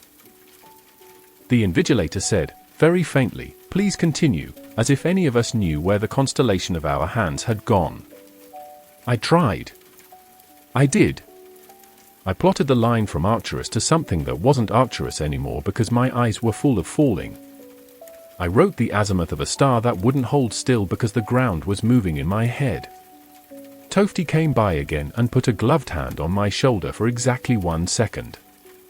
It didn't fix anything. It did enough to let me breathe without tasting metal. When the hourglass ran out, the room remembered how to be a room. We packed our telescopes with fingers that felt like they belonged to someone who had been elsewhere. Harry's chart looked like mine, accurate where our hands had done the long practice, shaky where the knight had asked us a question we weren't ready to hear. Hermione's ink had blotted in one corner where she'd gripped the quill too hard, which for Hermione is the equivalent of screaming. On the way down the stairs, no one said what we'd seen first. Dean asked whether the seeing would count against us and then apologized to the banister when he bumped it. Seamus made a joke that fell over before it got to its feet. Neville walked like a person memorizing the exact feel of each step so he'd have something steady later. I kept thinking how McGonagall had gone down, clean, without complaint, not because she'd been foolish but because she'd been herself at speed, and even the cold couldn't get all the way into my cheeks. Back in the tower, the news had already outrun us. Hagrid gone. McGonagall to St. Mungo's. Umbridge angry enough to bake the stones. The common room had that wobble you get after an earthquake when everything is technically upright but you can hear the plaster thinking about it. Angelina quietly moved the practice schedule, Ginny quietly moved a plate into Harry's hands, Hermione quietly moved our books into piles as if the right stack could hold up a knight. I cleaned ink off my fingers and left the stain anyway, a mark that said this happened, and we were there, and the sky didn't stop being the sky just because the ground forgot how to behave. I don't know what I got on the astronomy practical. I know where Mars was and I know where we were and I know how red looks when it's being misused. If they want to dock points for breathing wrong during an arrest, they can, but they'll have to do it to a lot of us. My hands have stopped shaking enough to write this. My head hasn't stopped humming yet. Feet, then hands. Shield before the hit. Except sometimes the hit arrives while you're holding a telescope, and all you can do is keep your place on the chart and remember that the people who fell did it because someone had to stand in a straight line first. I hope Hagrid made it to where the darkness is on our side. I hope Fang wakes up to bacon. I hope McGonagall opens her eyes and asks for homework. Tomorrow the castle will pretend to be a school again for as long as it can. We'll sit more exams beneath ceilings that lie about the sky and pretend that's fine. But the stars are still out there doing their long, indifferent arithmetic, and we've learned a new kind of compass: look up, look down, and then decide which way you're going to run.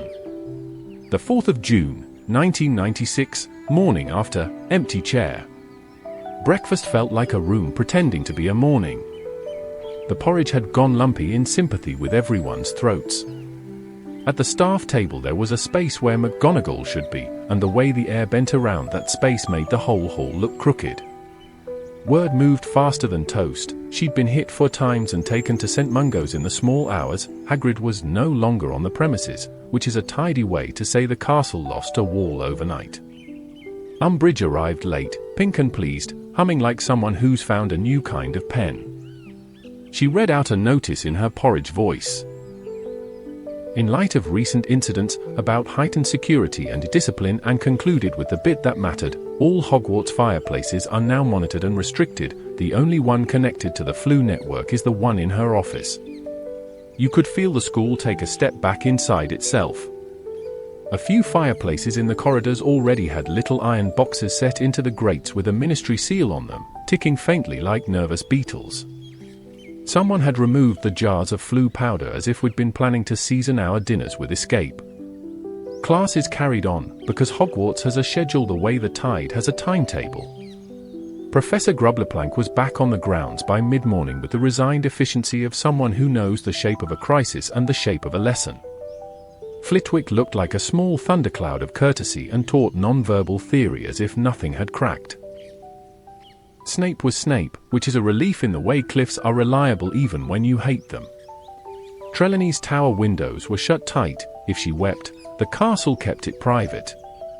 We tried to be sensible about Sirius.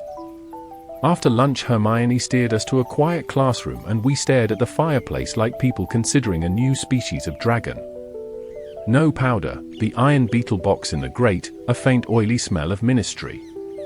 Even if it would light, it wouldn't listen. Harry's hands had that open and shut restlessness that means he's calculating a stupid plan and a real one in the same column. Not here, Hermione said, and she didn't have to say the rest. Not now, not without a distraction, not without a runway. We walked away feeling like we'd left something burning behind a door we couldn't open. The castle wore occupation like an ill-fitting coat. Filch prowled with a ledger-headed fireplace irregularities, sniffing grates as if treason has a scent. The inquisitorial squad checked people's pockets for quibblers and found them tucked inside textbooks that insisted on being about goblin wars. Peeves discovered 3 new talents in as many hours: unscrewing chandeliers in slow, menacing circles, turning notice boards into seesaws so decrees slid off on their bottoms, and singing Headmistress, Headmistress to the tune of a dirge until suits of armor clanked applause. When Umbridge tried to shoo him from a corridor, he bowed so low his nose touched the floor and released a jar of doxies into her path. They liked her cardigan less than she liked them. Owls didn't pause to ask how our night went. History of Magic tried to bore panic out of us. I wrote about goblin uprisings like a man rowing away from a waterfall. Potions theory in the afternoon sat on my chest and dared me to breathe. Snape's questions have an extra layer of meanness that looks like elegance if you squint. Hermione wrote until the quill squeaked. Neville kept his head down and did the work like a person who'd promised himself something. Harry's jaw set in that line I've learned means do not ask me anything you aren't prepared to hear. The DA coin in my pocket stayed cool. We're not meeting, not properly. Too many eyes, too little room to be clever, but the habits won't go back in their boxes. Wands come out smoother now, shields arrive on the breath instead of after it, hands remember where to go when a corridor goes wrong. At dinner, Umbridge announced temporary arrangements for care of magical creatures and adjustments to staff duties with a smile that wanted a medal. No one clapped. Professor Sprout sent rolls down the table with a flick of her fingers like a quiet vote. The Slytherin table was a still pond with smirks for fish. The Ravenclaws pretended to read while reading the room. Hufflepuffs did that brave thing where they act normal so other people can try. Gryffindor pretended to be loud and managed it for most of a minute at a time. After curfew, I took the long way back to the tower. Past the swamp the twins left, still preserved with Flitwick's neat little rope and sign, still glugging to itself like a joke that decided to be architecture. Past 3 fireplaces with new beetle boxes ticking in the grates. Past a chandelier dangling by 2 turns of thread while Peeves advised it to think very hard about gravity. The gargoyles outside the head's office looked as if they were trying not to move for practice. Up in the dormitory, Harry turned his sneakerscope over in his hands and listened to nothing. He said, "We'll need to try her office if we're going to talk to him," and I didn't say that's mad, because it is, and I didn't say we'll do it anyway, because we will. Hermione has already started a list called Ways into a Toad's Parlor Without Becoming Lunch. It includes 3 ideas with the word firework struck out and 1 with skiving underlined twice and then crossed harder. Mine says Peeves as diversion, with a question mark big enough to be its own plan. I cleaned my telescope because ink had frozen in last night's scratches and wouldn't budge. The marks look like a chart of how not to sleep. I thought about McGonagall opening her eyes in a white room and asking for homework. I thought about Hagrid carrying Fang like a sack of flour into trees that will tell on you if they don't like your face. I thought about fireplaces being turned into windows that only open for toads. Then I put the telescope away and laid out my robes for tomorrow like that could trick the morning into being ordinary. There's a way the castle sounds when it's decided to outlast whoever is trying to run it. I heard that tonight, under the cough of the pipes and the pomp of decrees sliding off boards. It's in the footfall of teachers being more polite than necessary, and the clink of plates moving themselves when students forget how to eat, and the scrape of chairs in the room of requirement even when we're not in it because the room remembers us practicing. You can occupy corridors, it's harder to occupy habits. I'm going to sleep with my wand under the pillow and my coin in my pocket because superstition is just planning you can hold. Tomorrow I'll sit another exam under a ceiling that lies about the sky and I'll write as if answers are shields. If the beetle boxes tick louder, we'll learn the parts that don't need fireplaces. If the toad coughs, we'll nod and keep walking until we find a door that appears when asked the right way. Feet, then hands. Shield before hit. Breathe. And when the grates open for exactly the wrong person, we'll be ready to borrow them for the right reason. The 15th of June, 1996, Umbridge office, rope burns. We tried the fire. Hermione kept watch in the corridor while Harry and I slipped into the Toad's parlor with our hearts doing woodpecker impressions. The office smells like boiled sugar and bad rules.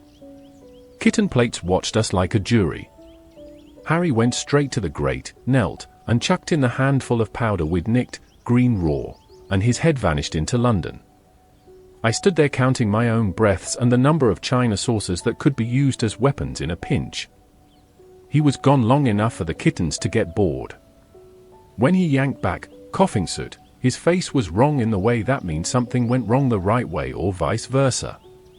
Creature says Sirius isn't there, he said, which did not sound like relief at all, and before we could say the words that makes no, the door burst and the room filled with prefect badges that think they're crowns. Inquisitorial squad. Malfoy in front with a rope spell already on his tongue, Pansy looking thrilled to be the worst person alive, Crabbe and Goyle wearing expressions like they'd been hired to be fists. They got me before I could hex and Harry before he could run. Incarcerous bites, it leaves tracks. Hermione came in behind them, hands up, hair wild, already calculating. They took our wands and sat us in a row like practice dummies who'd learned to fidget. Umbridge arrived pink and triumphant, as if we were a very special birthday cake. She tapped the fireplace grill with her wand in a manner both smug and informative and said, in the voice she uses for naughty children and bills she really enjoys paying, that all the fires are monitored now and hers is the only one connected to the flue. You might have been clever, Mr. Potter, she told Harry, if I weren't cleverer. The kittens purred as if they agreed. She started with questions and skipped straight to punishments when they didn't work. There are tones adults use that mean they expect a confession to arrive on a tray, hers was one. We gave her nothing useful. She picked up her wand, smiled like a fruit knife, and said she saw no reason the Cruciator's curse could not be used or a little. Hermione's hand found my sleeve even with the ropes on. I said something at a volume that surprised everyone, including me. She smiled wider and told me to hush, dear. Then she sent for Snape. He came in like cold air. She demanded Veritaserum, he said, with maximum politeness, that she had used his entire store on Potter and if she had read his last report she would know it takes time to brew more. She pursed, he didn't blink. Harry was staring at him like a drowning man who thinks he's seen a boat. He's got Padfoot, at the place where it's hidden, Harry blurted, which is the kind of sentence that sounds like madness if you don't speak Harry. Snape's eyes didn't move, but something in the room did. I have no idea what you are talking about, he said, to Umbridge, and then he left like a door shutting very quietly in exactly the right direction. Umbridge raised her wand again. Let's try that little pain curse, shall we, she said, as if offering biscuits. That's when Hermione started to cry. It wasn't fake crying the way people think of it, it was the kind where you open a tap just enough to drown a plan. Please, she said, shaking, don't, we'll tell you, Professor, we'll tell you what Dumbledore's been doing, please don't hurt Harry. She got the stammer just right, and the terror, and the bit where she sounded like someone who would betray a friend to avoid watching his bones light up. I felt sick and proud in the same second. Harry caught it a beat later. Weapon, Hermione said, very small. We helped him build a weapon. And she looked at me with a flash of trust me, in the forest. We can take you. Umbridge preened like a peacock that thinks it's a hawk. She told Malfoy and company to keep us trust, she told Pansy to mind the office, she told the kittens to behave. Then she grabbed Harry by the arm and told Hermione to walk in front and show the way. Hermione nodded so fast you'd think she was made of yes. She glanced back long enough for me to see the part of her grin that was for me alone, the one that says, this is going to hurt and also work. They left. The door shut. The ropes dug in. Neville, Ginny, and Luna had been dragged in during the commotion and lined up with us. We looked like a display of bad decisions. Malfoy lounged with his wand out, pretending he wasn't watching the clock. Crabbe and Goyle compared biceps. Pansy smoothed her skirt and practiced saying headmistress as if repetition could make it true. Filch came by to gloat, sniffed the fireplace grill like treason has a smell, and left again with a list of punishments longer than I am tall. Minutes can be very long. We worked at knots with numb fingers and glared at people who enjoy gloating as a hobby. Ginny whispered a hex name under her breath like it was a prayer. Luna asked Pansy whether she'd seen any Raxperts lately and Pansy told her to shut up in a voice that sounded afraid of something that wasn't Luna. I counted the kitten plates, 36, and the seconds until a scream from the forest would carry to the castle, too many, and tried not to think about Cruciators finding Harry's bones. I don't know what Snape did after he left, only that his pace meant something. I don't know exactly what Hermione is leading Umbridge into under those trees, only that the forest doesn't like being insulted and Hermione knows how to sharpen an insult until it cuts the person swinging it. I do know this, the next move is ours, as soon as someone looks the wrong way for 1 second too long. I can write that now because my hands have stopped shaking. In a minute. I'm going to go back to sawing at this rope and trying to make Malfoy underestimate how stubborn I am. If Harry and Hermione make it back to the edge of the trees, we'll need to be ready to move. I can't see the Thestrals, but I can feel where the traces pull when you trust the air. If the plan keeps working, the next page of this will smell like wind. Feet, then hands. Shield later, today is an Angles day. If the toad comes back with both shoes, I'll eat one. If the kittens keep purring, I'm nicking a plate. The 15th of June, 1996, the forest takes what it's owed. I can only write the forest bit the way Harry and Hermione told it after, because while they were walking Umbridge to her doom, I was still in the toad's parlor sawing at rope and counting kitten plates. But I'm putting it here all the same, because tonight felt like one of those times the castle itself chooses sides. Hermione cried like a person who's learned how to aim tears and led Umbridge under the trees, promising Dumbledore's weapon. Harry played along, saying it's just ahead, which is the sort of sentence you only say in forests if you've decided to trust Hermione with your life. The air went colder and thicker, the trees closed like doors. They reached the clearing and the centaurs came, stepping out of the dark as if the dark had been saving them. Bows drawn. Eyes that don't blink just to be polite. Umbridge did what Umbridge does, tried to turn a world into a form. She waved her wand at thinking beings and called them filthy half-breeds and told them the ministry would tame them, as if the sky takes memos. Harry says the silence after that word was the kind that tilts the ground.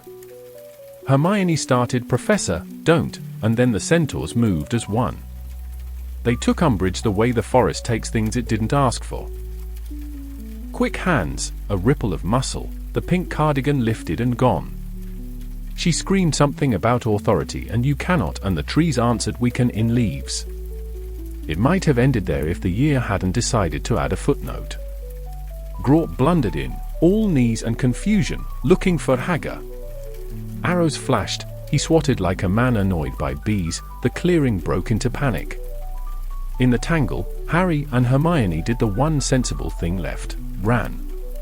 They came pelting back toward the castle with twigs in their hair and the stink of centaur anger on their sleeves, and I can write that with such confidence because 5 minutes later they burst into the office like a weather change and everything that had been stuck shifted. While they were gone, the inquisitorial squad tried to be history's least impressive gaolers. Malfoy paraded and preened and checked knots the way a person checks his hair. Pansy practiced saying headmistress as if repetition could make it true. Crabbe and Goyle compared wrists. Neville worked at his rope with quiet, patient rage until his fingers bled. Luna asked Pansy whether she'd seen any Raxperts lately. Pansy told her to shut up and checked her reflection in a kitten plate, which told me the Raxperts were thriving. The door flew open, Harry and Hermione, breathless, wild-eyed. For a blink the squad gaped. That was our blink. Ginny snapped a stunner past my shoulder that took Goyle full in the chest, down like a felled tree.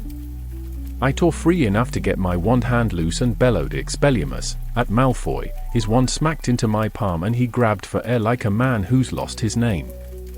Neville threw a shoulder into Crabbe with righteous satisfaction. Luna tripped Pansy with a spell so delicate it looked like clumsiness until she stayed down. Hermione freed the rest of us with one savage slash of Diffindo each. Harry shoved wands into hands like a quartermaster at the end of the world. We barricaded the door with 2 filing cabinets and a stack of rules. It won't be a long barricade, it only needed to be long enough. Harry said, "We have to go now." Sirius, the Department of Mysteries, they've got him. The way he said it made my stomach drop and then find its feet.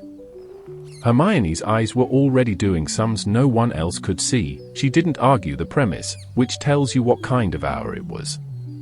We ran. Past the swamp still glugging to itself like a kept promise. Past suits of armor that turned their heads and pretended not to nod. Past a notice board Peeves had unscrewed so it could slide off the wall and trip an inquisitor. Down to the carriage courtyard where the traces hang empty and patient when you can't see what's pulling them. Thestrals. You can feel the shape of the air around them if you stand still enough. I can't see them, but the leather jerks, the harness creaks, and if you reach out with your hand and your sense of balance you can find a place to sit that holds you up. Trust it, Luna said, cheerful as if we were learning to swim. They know where we're going. Ginny swung up like she'd been born in a stable. Neville gritted his teeth and did it because the alternative was not doing it. Hermione swallowed and did it because the math said the other way was worse. Harry took the lead rein with a look that said he could feel the path in his bones. I took hold of air where the withers ought to be and the world accepted the decision despite my eyes' objections. That's the next page and I'll write it when my hand stopped vibrating from the ride. For this one, the important thing is simple. The forest removed a toad, a giant asked for his brother and got arrows instead, 2 friends outran a prophecy long enough to bring news. 5 of us turned a kitten office into a battlefield for 30 seconds and won it, and then we all climbed onto nothing and expected it to carry us. Feet, then hands. Trust the traces. If the night has a mouth, we're riding straight into it. If it has a heart, we're going to find it. The 15th of June, 1996, Thestrals, London wind, and a telephone box that knows our business. The air in the courtyard tasted like rain and old stone. The traces tugged at nothing, leather creaked where no shoulder showed. Luna said, "They'll hold you if you let them," like she was offering a hand to someone on a ledge. I reached into emptiness and found withers I couldn't see and a warmth that didn't care about my eyes. Mounting a creature that isn't there is like stepping off a stair you forgot and being caught anyway. We kicked away. The first breath of height punched my chest and then made a space in it. Wind tore the school smell off us, parchment, polish, breakfast, and replaced it with cold that bit your ears and decided to be a friend. The Thestral beneath me moved like bones know-how efficient, certain, economical with miracles. Harry rode in front, head bent to the speed. Ginny grinned at the night like it had challenged her personally. Neville held on with the grim dignity of a man who has chosen courage and will now see it through. Hermione muttered something about relative velocities and then shut her eyes because even maths has limits. Hogwarts slid back and the world unrolled. Black hills, glimmers of water, a scatter of farm lights like spells misplaced on purpose. Then roads, orange strings tugged straight by muggles, then more lights, then the heavy glow that means London whether you've seen it before or not. The Thestrals tucked their wings and dropped in a way that convinced every part of me to make a will. They flared again over rooftops and chimney pots, skated a breath above a street where a night bus wheezed and a fox looked guilty, and landed without fanfare beside a red telephone box that has seen better afternoons. The horses that aren't flicked ears I couldn't see. Luna stroked air where a neck was and thanked them by name as if she could read brass plates on their ribs. They stood a moment longer and then melted into the dark like a thought you meant to remember later. Harry straightened, face set to a point that made the street look like a corridor in a plan. We crammed into the box, 6 people, 1 mission, elbows, and Harry dialed the numbers 6-2-for-2 with the kind of care you use when a thing might explode if you sneeze. A calm voice from nowhere said, "Welcome to the Ministry of Magic. Please state your name and business." Harry said, "Harry Potter, Ron Weasley, Hermione Granger, Ginny Weasley, Neville Longbottom, Luna Lovegood, rescue mission." There was a pause in which even the street lamps seemed to consider this. Then the voice said, "Thank you. Please take the badges and attach them to the front of your robes." A clatter in the coin tray, 6 tin squares stamped with names and rescue mission. I pinned mine on and felt like a walking admission of guilt and also like a person being invited in by a bureaucrat who doesn't understand jokes. The box shivered, the floor slid, and we went down, glass rattling, breathless, the city peeling off above us like a sticker. The atrium opened around us, high ceiling painted a peacock blue, golden symbols wheeling slowly like lazy meteors, polished dark wood that reflected you back taller than you feel, the fountain of magical brethren splashing politely, witch and wizard smiling like advertisements, centaur, goblin, and house elf gazing up as if that's their job. Empty, at this hour, except for the sound water makes when it's pretending to be important. The security desk sat with no one behind it and a ledger open to a page that wanted our names very badly. We didn't give them. "Lifts," Harry said, and we ran, footsteps loud in a place designed to make footsteps small. The grills clattered shut and the lift rattled into motion, announcing floors in a voice that seemed surprised to be working. Level 2, Department of Magical Law Enforcement. Level 4, Department for the Regulation and Control of Magical Creatures. We passed them like a stone skipping water. Level 9, Department of Mysteries. The doors opened and the air changed temperature, as if the corridor had opinions about curiosity. Black walls. Blue flames in brackets that didn't bother making heat. A circular room with too many identical doors, each as helpful as a sphinx with a toothache. The door shut behind us and the room spun, very gently, as if to say, "Start again."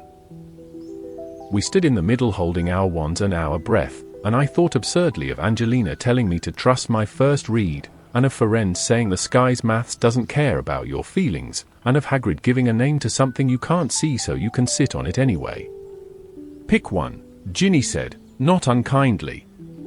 Harry shut his eyes, opened them, and pointed. Feet, then hands. Shield later. Breathe now. The badges on our chests said what we were here for in tidy letters, the rest of it would be messier. We moved. The 16th of June, 1996, Department of Mysteries, row 97. The circular room like pretending it didn't care which door we chose. Hermione didn't let it. She drew a blazing X on the wood with flagrate, the mark hanging there like a brand even after the room did its little spin to make us doubt ourselves. We picked a door and went through into a space that felt like a church that had forgotten its prayers. High dark dome, long blue-black aisles, and shelf after shelf of glass spheres breathing a cold, whispering light.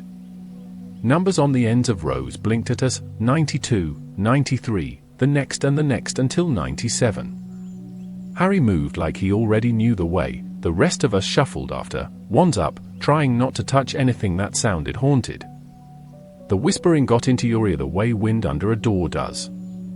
Halfway down row 97 Harry stopped. Dusty glass, label flickering in our wand light, SPT to APWBD, and beneath, cramped small letters, Dark Lord and Harry Potter. The sound in the sphere wasn't words, not yet, just the shape of telling. He lifted it. It was cool and heavier than it looked. The whisper sharpened like something deciding to be a voice. I wanted to ask if he could hear it properly, but the air behind us said don't turn around in 10 different ways at once. Masks. Black shapes at the mouth of the row, more behind, moving to close both ends like a book. The voices came after, silk drawl, and one like broken glass that giggles. Lucius Malfoy took off his mask as if politeness were a trick and said we'd been very helpful and would we be more so, and hand over the pretty glass before someone dropped it. The giggle voice, Bellatrix, you'd know it anywhere even if you wanted not to, purred about children playing at soldiers and promised to be gentle in a tone that made my hands go cold. We backed up till my shoulders hit a shelf and the whispering in the spheres seemed to scold me personally.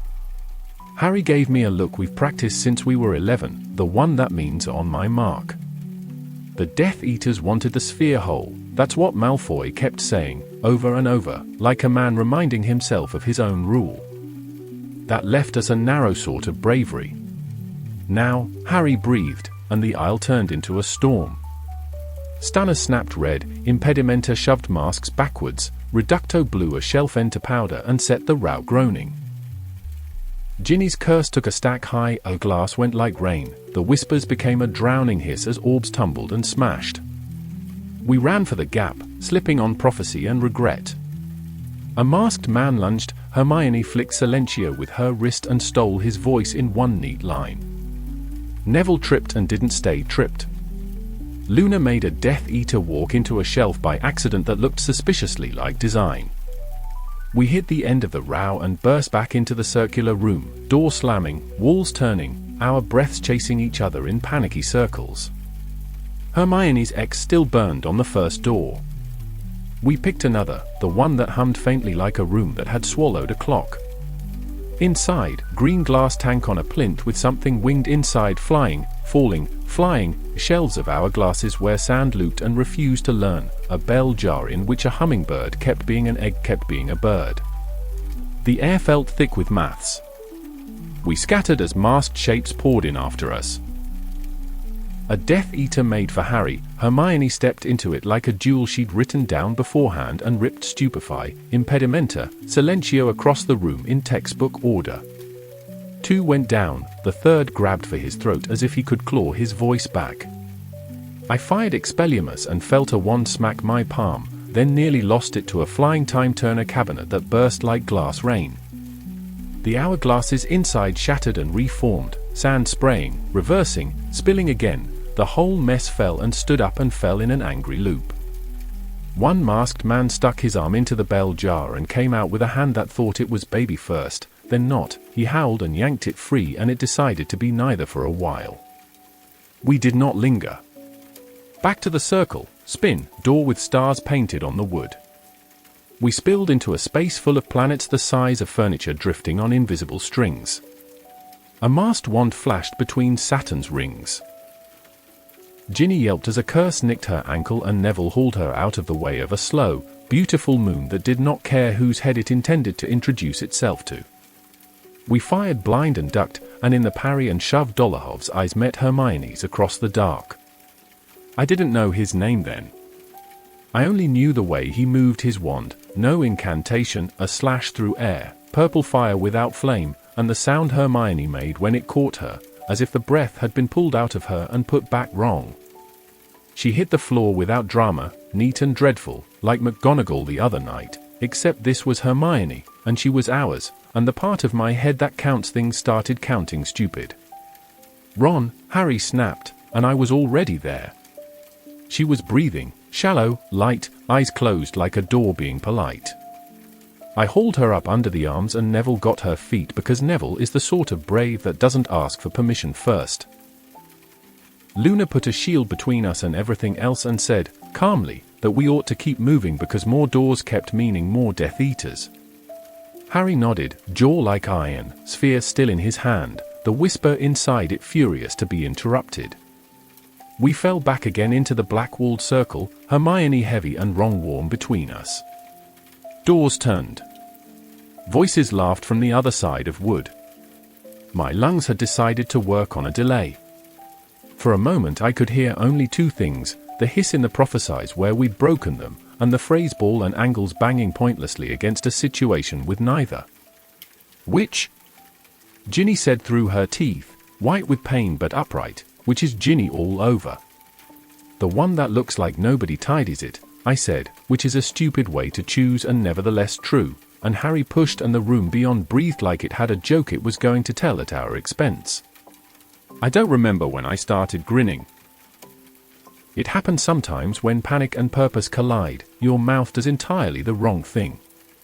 I had Hermione's elbow and the taste of dust and glass, and the certainty that the next thing we did had to be the right thing fast.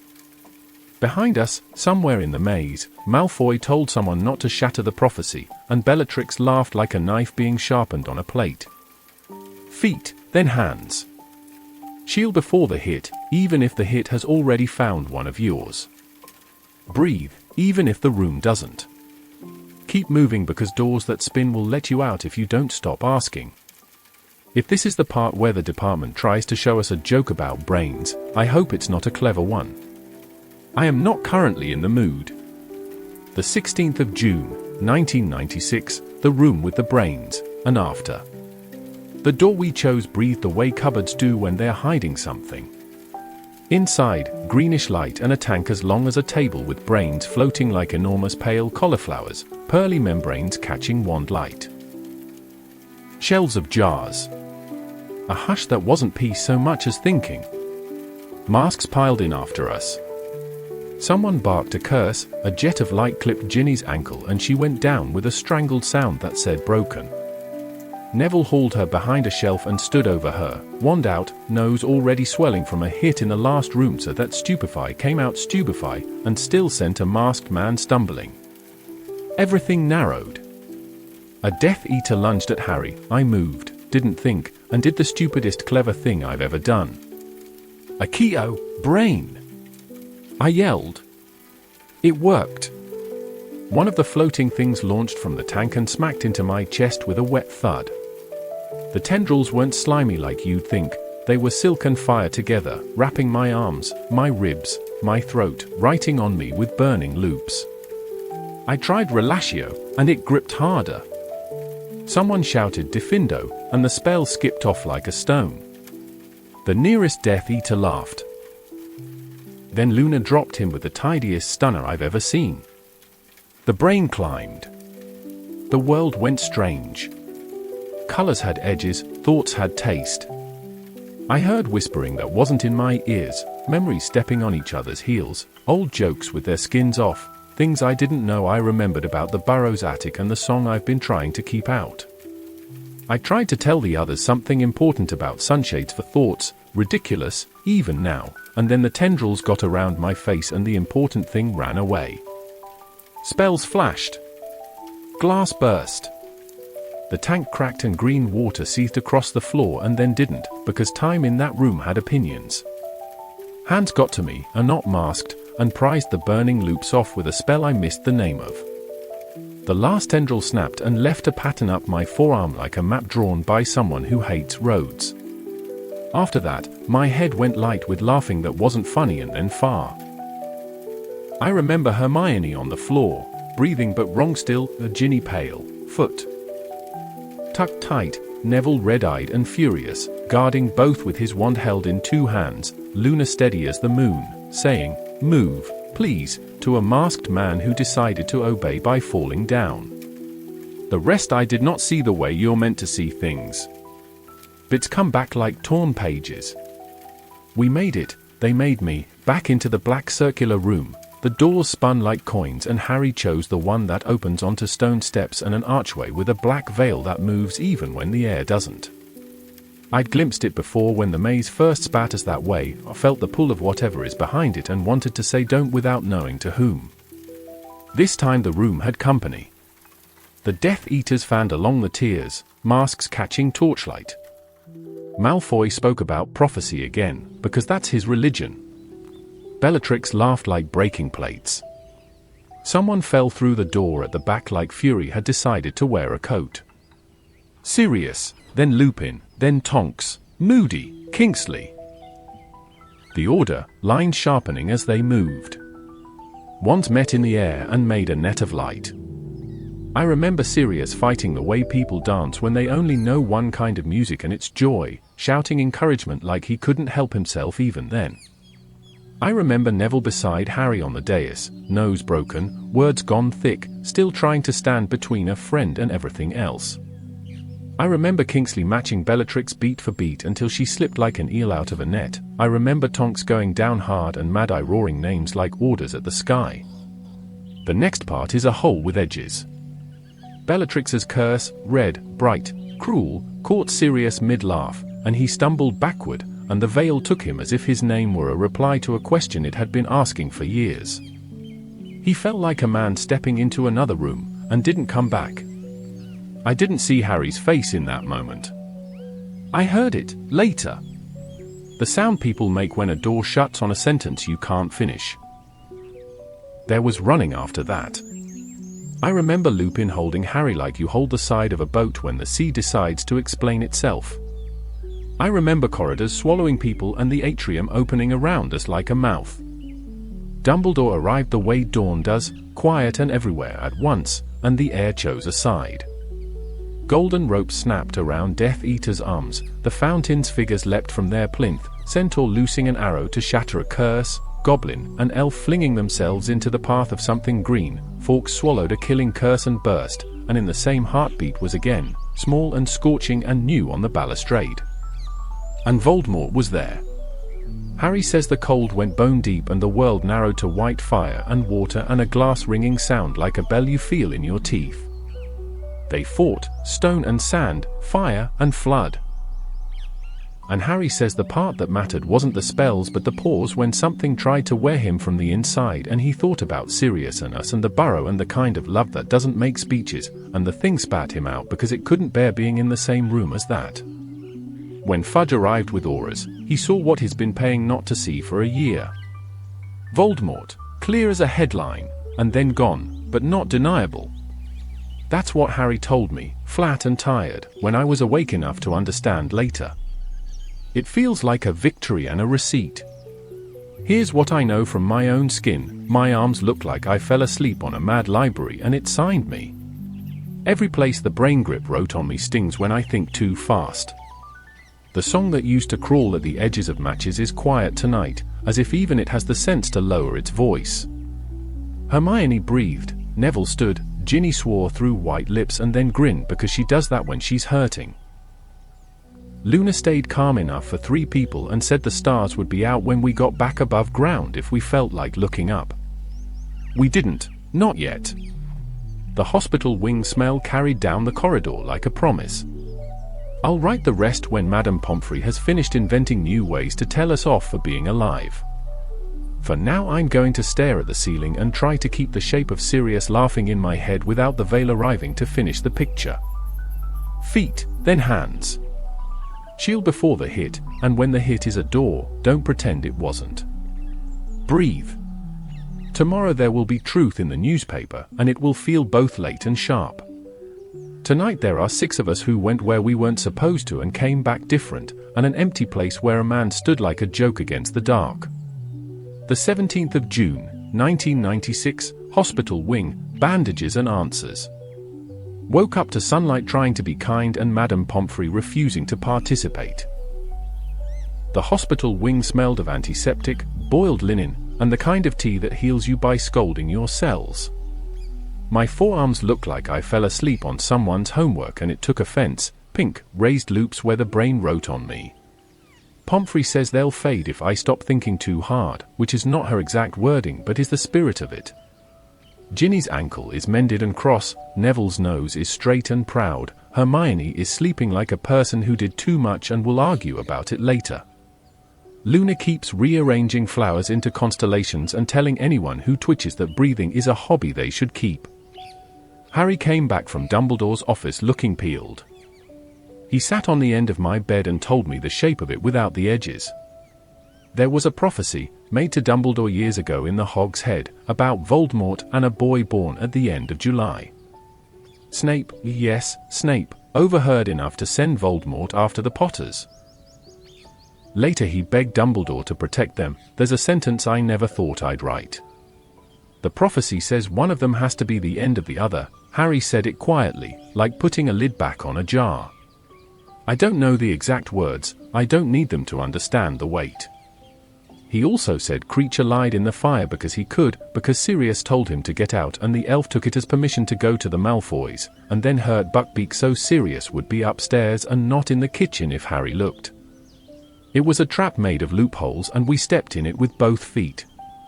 I wanted to march to Grimmauld Place and throttle furniture. I settled for squeezing the sheet until my fingers hurt. Harry didn't want pity. He wanted the truth to be finished arriving. We did that the only way we know, sat there and let it land. Sometimes being friends is not advice, it's geography. By midday the world had pivoted. Cornelius Fudge had a face like curdled milk and a statement to match, "He who must not be named has returned." The Daily Prophet printed it in type so large even Filch could read it from the door. Dumbledore is headmaster again. His name slipped back onto the office door like it had only stepped out. Umbridge reappeared from the forest brittle as spun sugar, tried to bluster at Pomfrey, and was told to lie down and stop frightening the bedding. The staff have become a chorus of immaculate politeness that means the opposite. Peeves is in a state of near-religious ecstasy. Dumbledore visited the wing after the owls left, moving soft as always, like he disliked startling furniture. He checked Hermione's pulse himself, murmured to Neville that stubbornness is a virtue if pointed well, told Ginny he admired economy of movement. She glowed for an hour, and looked at the writing on my arms with a frown that felt like a blanket. To Harry he said something I didn't hear, and Harry nodded like a person being handed fire and deciding to keep it. There was also this, Snape. I'm writing it down because even in my head it sounds like someone else's story. It was Snape who took Harry's Padfoot, the place where it's hidden, and moved, warned the Order, pushed past Creature's lies, sent the right people to the wrong place just in time. I do not like him, I do not trust him, I am, in this one precise corner, grateful. I will probably return to normal service next time he takes points from Gryffindor because I breathed with insufficient elegance in potions. Visitors came and went. Mrs. Weasley hugged us so hard the bandages creaked, then fed us sandwiches like we were a small army. Lupin stood with a grief that made the air thinner and still thanked us for being there, which hurt worse than the marks. Tonks limped in, hair mouse brown with tired, and made the flowers rearrange themselves into improper shapes until Pomfrey shooed her out. McGonagall sent a note from St. Mungo's, spiky handwriting, precise grammar, message boiled down to well done. Don't be fools. She will be fine, which is my favorite sentence this term. Umbridge tried to leave the wing in the afternoon, got as far as the corridor, and met a swarm of paper aeroplanes that had been saving their sharp corners. Flitwick drifted by, very sorry indeed that he had no jurisdiction over airborne correspondence. Later I heard Peeves escorted her to the front doors with a borrowed walking stick and the castle did not stop him. I didn't see it. I don't need to. You can feel a building sigh when it gives up a guest it never wanted. Toward evening the Prophet sent a special edition with photographs that didn't know how to behave. Dumbledore dueling fire, Fudge looking like a man who'd been introduced to facts at speed, a grainy shot of the atrium that made my skin remember echoes. There was a paragraph, the Ministry regrets, another, measures will be taken, and a lot of noise around a simple thing, the truth is out where it can be tripped over. When the curtains were drawn and Pomfrey went to bully a cupboard, Harry stood by the window and looked like a person trying to see past June. We didn't ask. We sat close enough that if the floor gave way we'd all go together. After a while he said, very ordinary, that we should make sure Hedwig gets extra owl treats because she's had a hard week, and Hermione, not quite awake, said of course and then went back under. That felt like a plan we could execute in a world that can't be executed. I keep writing serious and then stopping because the word expects a sentence. Here is mine. He laughed while he fought, and if I ever can, I will laugh like that when it's my turn to stand between the people I love and whatever the world thinks it's doing. There's a hole in the corridor where his name used to bounce. We'll learn to walk past it without falling in. Not quickly. Properly. Tomorrow the school will try to be a school for the last few days, owls finishing, trunks starting to yawn, corridors memorizing our footsteps one more time. Hagrid sent a note the size of a tablecloth promising his background and we'll get somewhat nice for the last class, which fills me with hope and reasonable concern. Firenze keeps the stars indoors for those who need reminding. The room opens when it's asked the right way. These are facts I can hold. My arms itch when I think too fast, so I'm going to practice not thinking fast for 10 minutes and see if it helps. Feet, then hands. Shield before the hit, truth before the rumor, breathe even when the room forgets how. If the night brings dreams, let them be of doors that open and people who look back and grin before they go. The 28th of June, 1996, last night, last train, letters I don't send. The castle tried for ordinary the way a tired person tries for neat handwriting. Trunks yawning in dormitories, ink stains that won't come out admitting defeat, first years measuring the distance between here and home like it's a problem you can do in your head. Dumbledore is back in the chair that fits him, his name on the door looks like it never left. Umbridge is a rumor with a shoe print.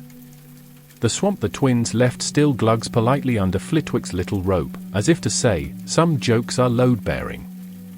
We had a leaving feast that tasted like the end of something and the beginning of something else that doesn't yet have chairs. Dumbledore stood and spoke in that voice that makes plates listen. He didn't do the usual twinkle. He told the whole hall the truth as if it was soup. Voldemort is back, and there are people who will deny and people who will help, and we are none of us spectators.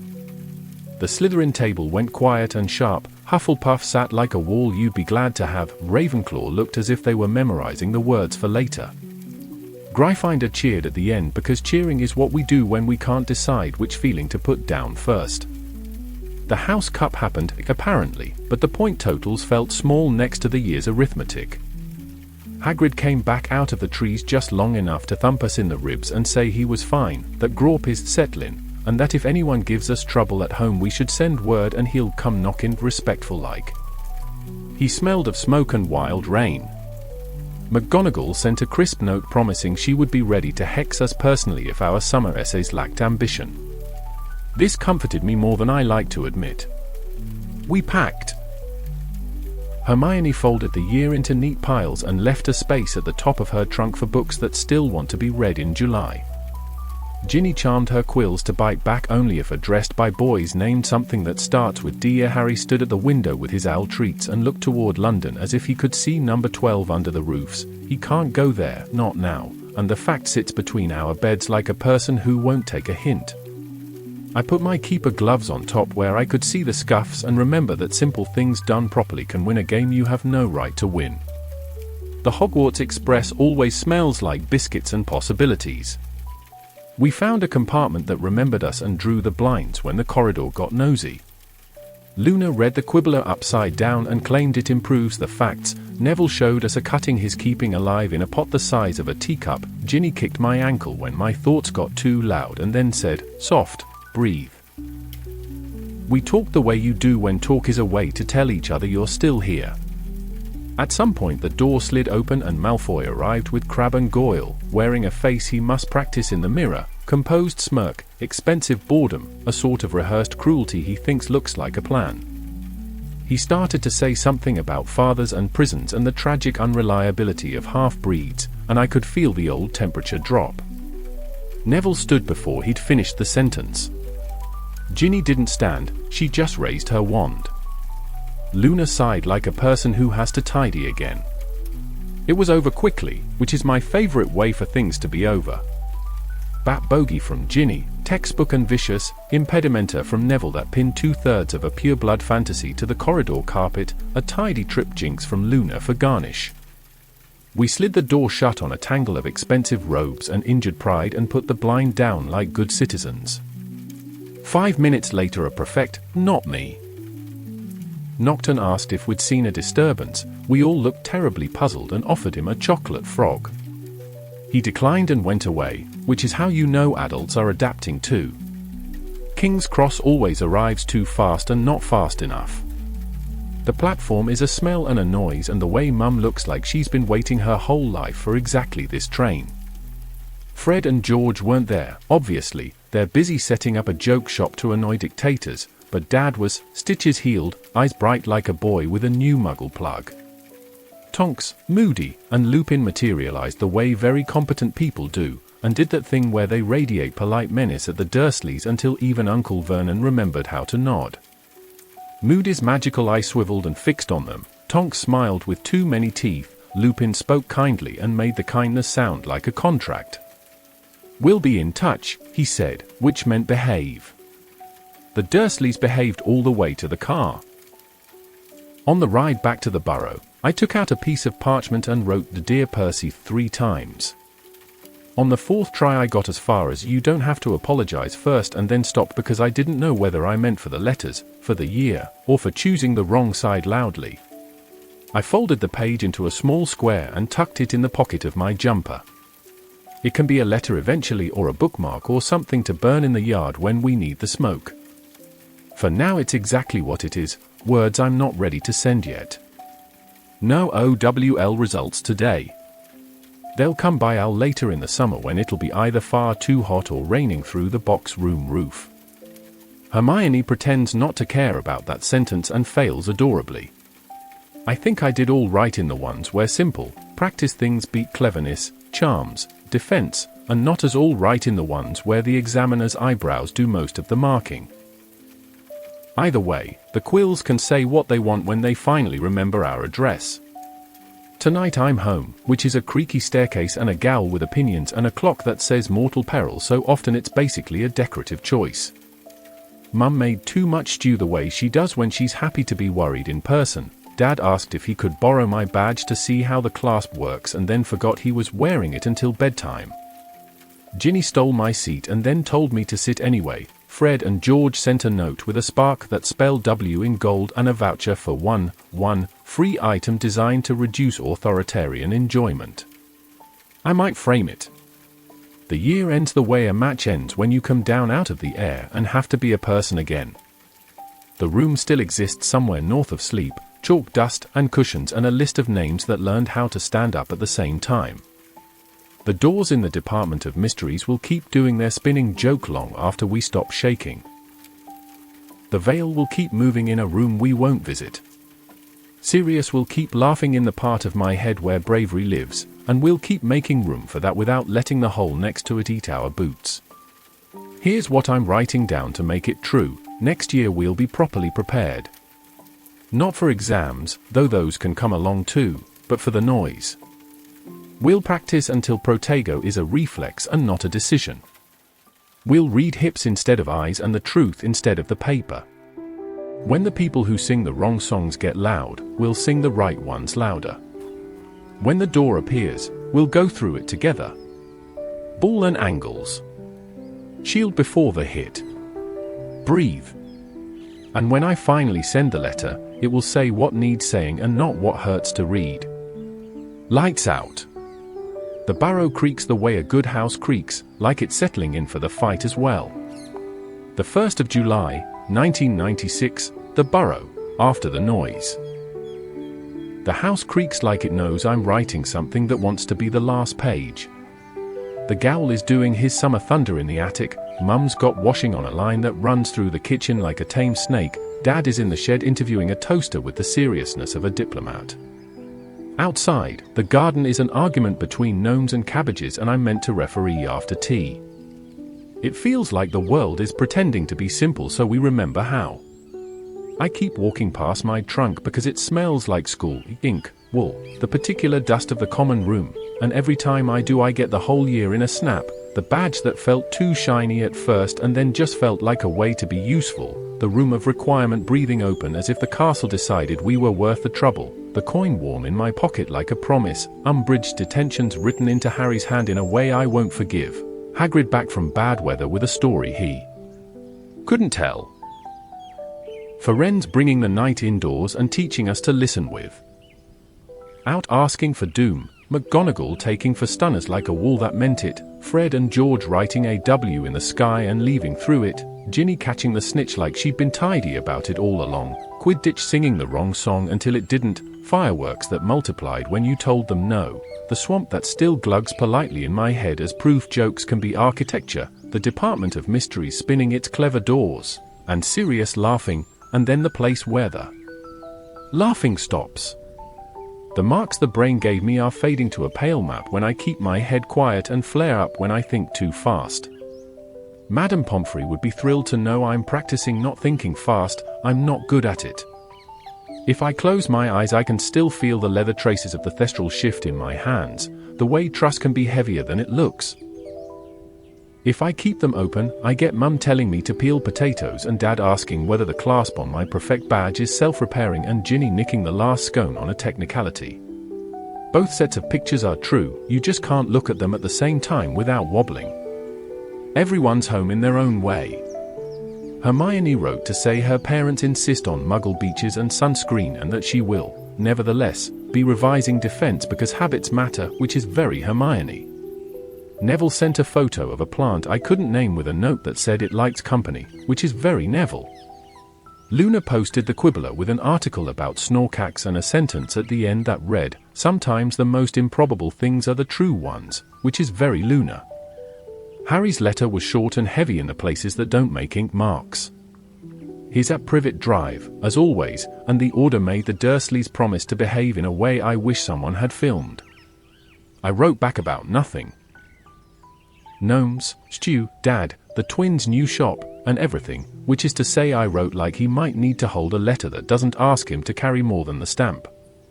The twins sent a scrap of parchment that exploded into a brochure for Weasley's Wizard Wheezes with a note that said, "Family discount, provided you don't tell Mum which product you tested." Mum pretended not to smile for 3 minutes and then did a laugh you could hang washing on.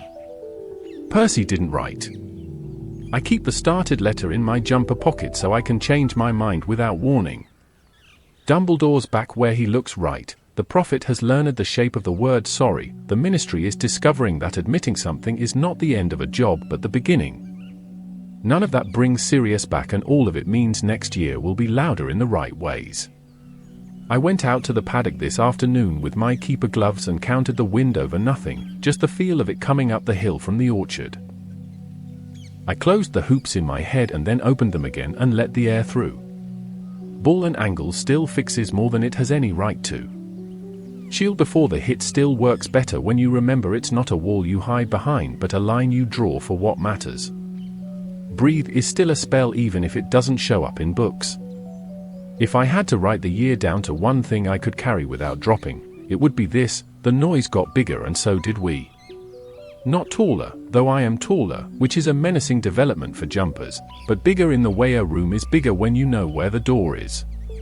We learned to ask the castle properly and it answered, and then we learned to answer each other when the castle couldn't. We started a club and lost a name and kept the work. We found out the sky doesn't care about our exams and the exams didn't care about our sky and we did both anyway. We watched the ministry say no until it had to say yes. We watched a friend fall and decided not to let the hole that left decide the shape of the rest of us. Owls will arrive when they feel like ruining or improving a Tuesday. I'll open the envelope and it will say something about how I do with quills and how I don't, and none of it will change what my hands remember when someone points a wand the wrong way in a corridor. Next year I'll keep my badge where I can see it and remember what it's for, and I'll bring my gloves because simple things done right still win matches you shouldn't, and when Harry says follow me, I will, and when Hermione says trust me, I will, and when Ginny says breathe, I'll try to do it before she kicks me. Mum's shouting about gnomes, which is what summer sounds like. I'm taking this book out to the garden with the good feeling that comes from something finished and the better feeling that comes from knowing finished isn't the same as done.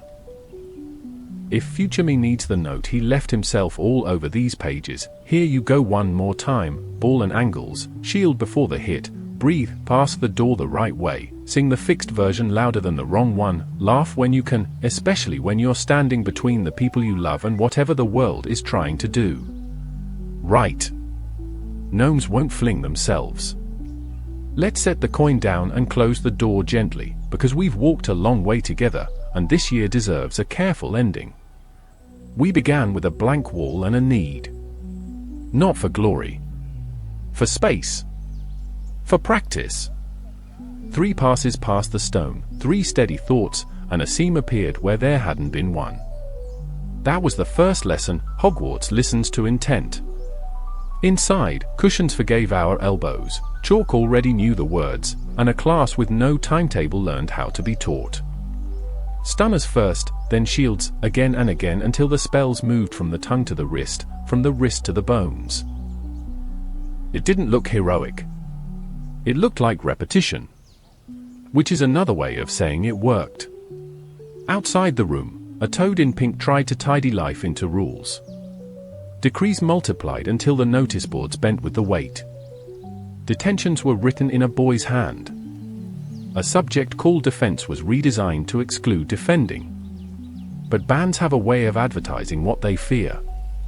When the Quibbler ran the story everyone else wouldn't, its unreliable cover became the most reliable page in the castle. You could measure the change in the corridors, fewer whispers about attention-seeking, more quiet nods that meant I read it. People moved in and out of the light. Hagrid returned with the weather in his beard and trouble in the margins, pretending to be ordinary the way a dragon might try to pass as a campfire. Snape taught the hardest kind of defense, closing doors you can't see.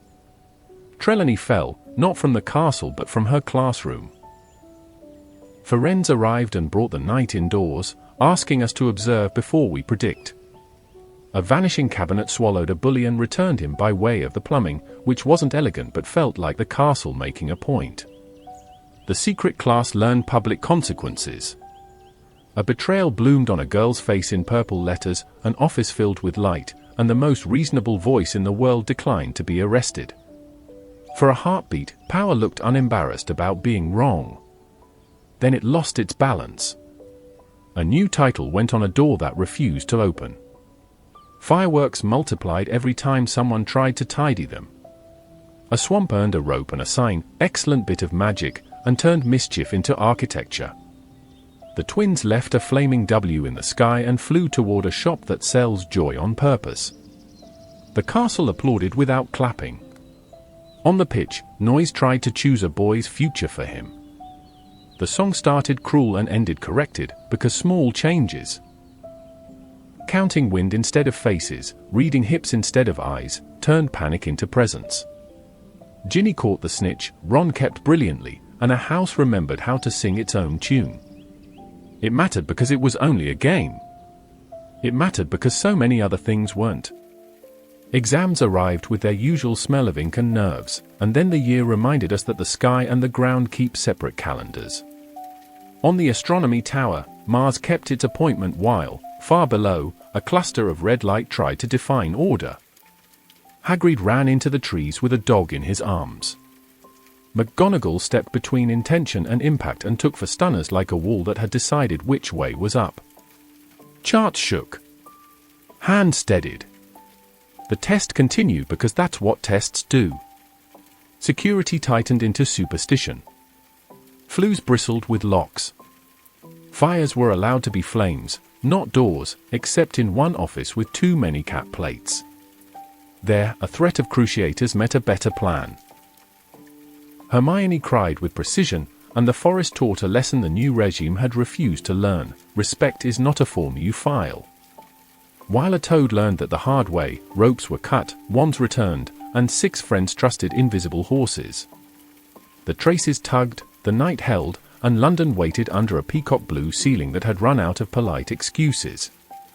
In the Department of Mysteries, a hallway of whispering glass offered the wrong boy a script someone else had written for him. Labels can be heavy. So can choices. The story scattered, time misbehaved, a hand fought to be young and then remembered, brains reached for the nearest thought and burned it in loops, doors spun and opened onto rooms that tests don't cover. The veil asked its soft, relentless question and kept the answer. Sirius laughed while he fought, then the sentence ended at the curtain's edge. Friendship is brave. Grief is quieter and larger. The world came back into one room and chose sides. A phoenix swallowed green light and came back singing. Water turned to glass and shattered under a wand. Fire met tide. Truth, late and undeniable, stood in the atrium long enough to be seen by people who had trained themselves not to see. That was the end of one argument and the beginning of 50 new tasks. The school exhaled. The office door changed names. Corridors remembered how to be corridors. Aftercare is a real thing. The hospital wing learned all our names again. Bandages taught patience. Dumbledore told the part of the prophecy that could be told and made room for silence where it couldn't. Creature's loophole became a warning label you can't peel off. We packed trunks. We promised to do better, which is a vow that only means something if you also practice. The train delivered us back to kitchens that smell of stew and to sheds full of muggle plugs and to bedrooms where letters have to be started 4 times before they can be sent or burned or kept.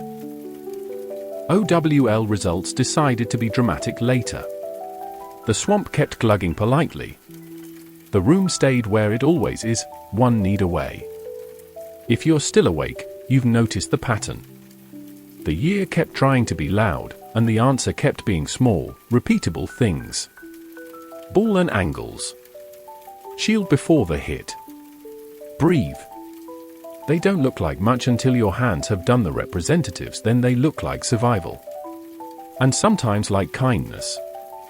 If this kept you company tonight, add a small light, drop a like, so I know to keep reading the next pages for you. Close the book, but keep the year. The coin will warm again when we need it. The wall will pretend to be stone until we ask properly. Between now and then, carry the rules in your pocket and the names in your chest. We'll meet at the door, same as before, and ask the right way. Before we put the lights out, leave 1 line in the margin for the next listener. What stayed with you from year 5? The door that opened because the need was honest? The song that learned better words? The night the sky stayed calm while the ground didn't? Drop a single sentence, or a timestamp, in the comments. It becomes a breadcrumb trail for anyone who finds this later and needs the same steadier breath you just found. If you want the whole arc that leads to this year, you don't have to hunt around. I've tucked years 1 through 4 into one tidy path: Philosopher's Stone Wonder, Chamber Secrets, Prisoner's Time and Fear, Goblet's Trial by Fire, so you can feel how the habit started before the noise did. You'll find that path in a playlist linked in the comments. Follow it if you'd like to start at the very beginning, or save it for a quiet night when you want the story to keep going without you doing any work. And if you're the kind who likes to keep the corridor warm for others, tell me what you want next. Year 6 diaries, side notes from Hermione, a Fred and George shoplog, even a bedtime tale from another galaxy. Your notes shape the route. Your line in the margin turns this from a video into a room we share. If this video stirred something in you, comfort, wonder, or that spark that keeps you listening, be part of what comes next. My goal is simple and ambitious: to make the most immersive sleep stories on YouTube, tales that aren't background noise, but the highlight of your night. Lore true wizarding diaries like this one. Deep dives that feel like opening a pensive. Reimagine classics that glow in the dark.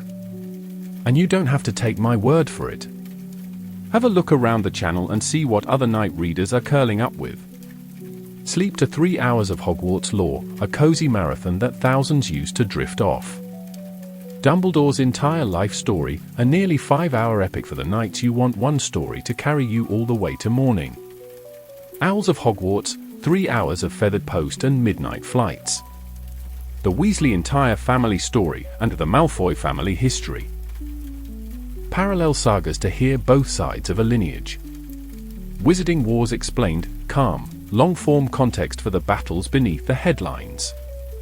And when you need a breather beyond Hogwarts, Little Red Riding Hood in gentle dark fantasy style, black screen, built for deep sleep. If that sounds like your kind of night, here's how you can help me turn this into something even bigger, and yes, it's genuinely helpful. Like this video so the algorithm hands it to more dreamers who need a calm, honest story before bed. Comment with what worked for you, or what you want next. Year 6 diaries, Hermione's annotations, a Weasley shop log, Lupin's year, or another galaxy entirely. Your notes directly shape the roadmap. Share this with one friend who loves to escape into good lore. That single share brings another listener into the room we're building. Subscribe so you're here from the start. Most people who listen aren't subscribed. If this gave you a steadier breath tonight, that tiny click is your keep going. This channel isn't just about uploading videos, it's about building the most immersive storytelling experience on YouTube. I don't want these stories to be background noise, I want them to be the highlight of your night. My vision is to create a library so rich, so true to the worlds we love, that every time you press play it feels like stepping through a doorway into something bigger. But here's my promise to you, if you support this channel, by liking, commenting, sharing, and subscribing, I will do everything in my power to give that back tenfold. I will invest in better voices, richer sound design, deeper research, and a reliable schedule so you can count on new stories arriving right when you need them. Your support fuels my responsibility. And my commitment is simple. To make each video better than the last, until this channel becomes the place you think of first when you want to escape, unwind, and dream. Together, we can turn this from a small corner of YouTube into a true home for readers, dreamers, and night owls everywhere. That's the vision, and with your support, it's a promise I intend to keep. Want the full journey that leads to this year? I've bundled years 1 for into a single path so you can feel how the habit started before the noise did. There's a playlist linked in the comments. Pop it open now, or save it for a night when you want the stories to keep going without any effort.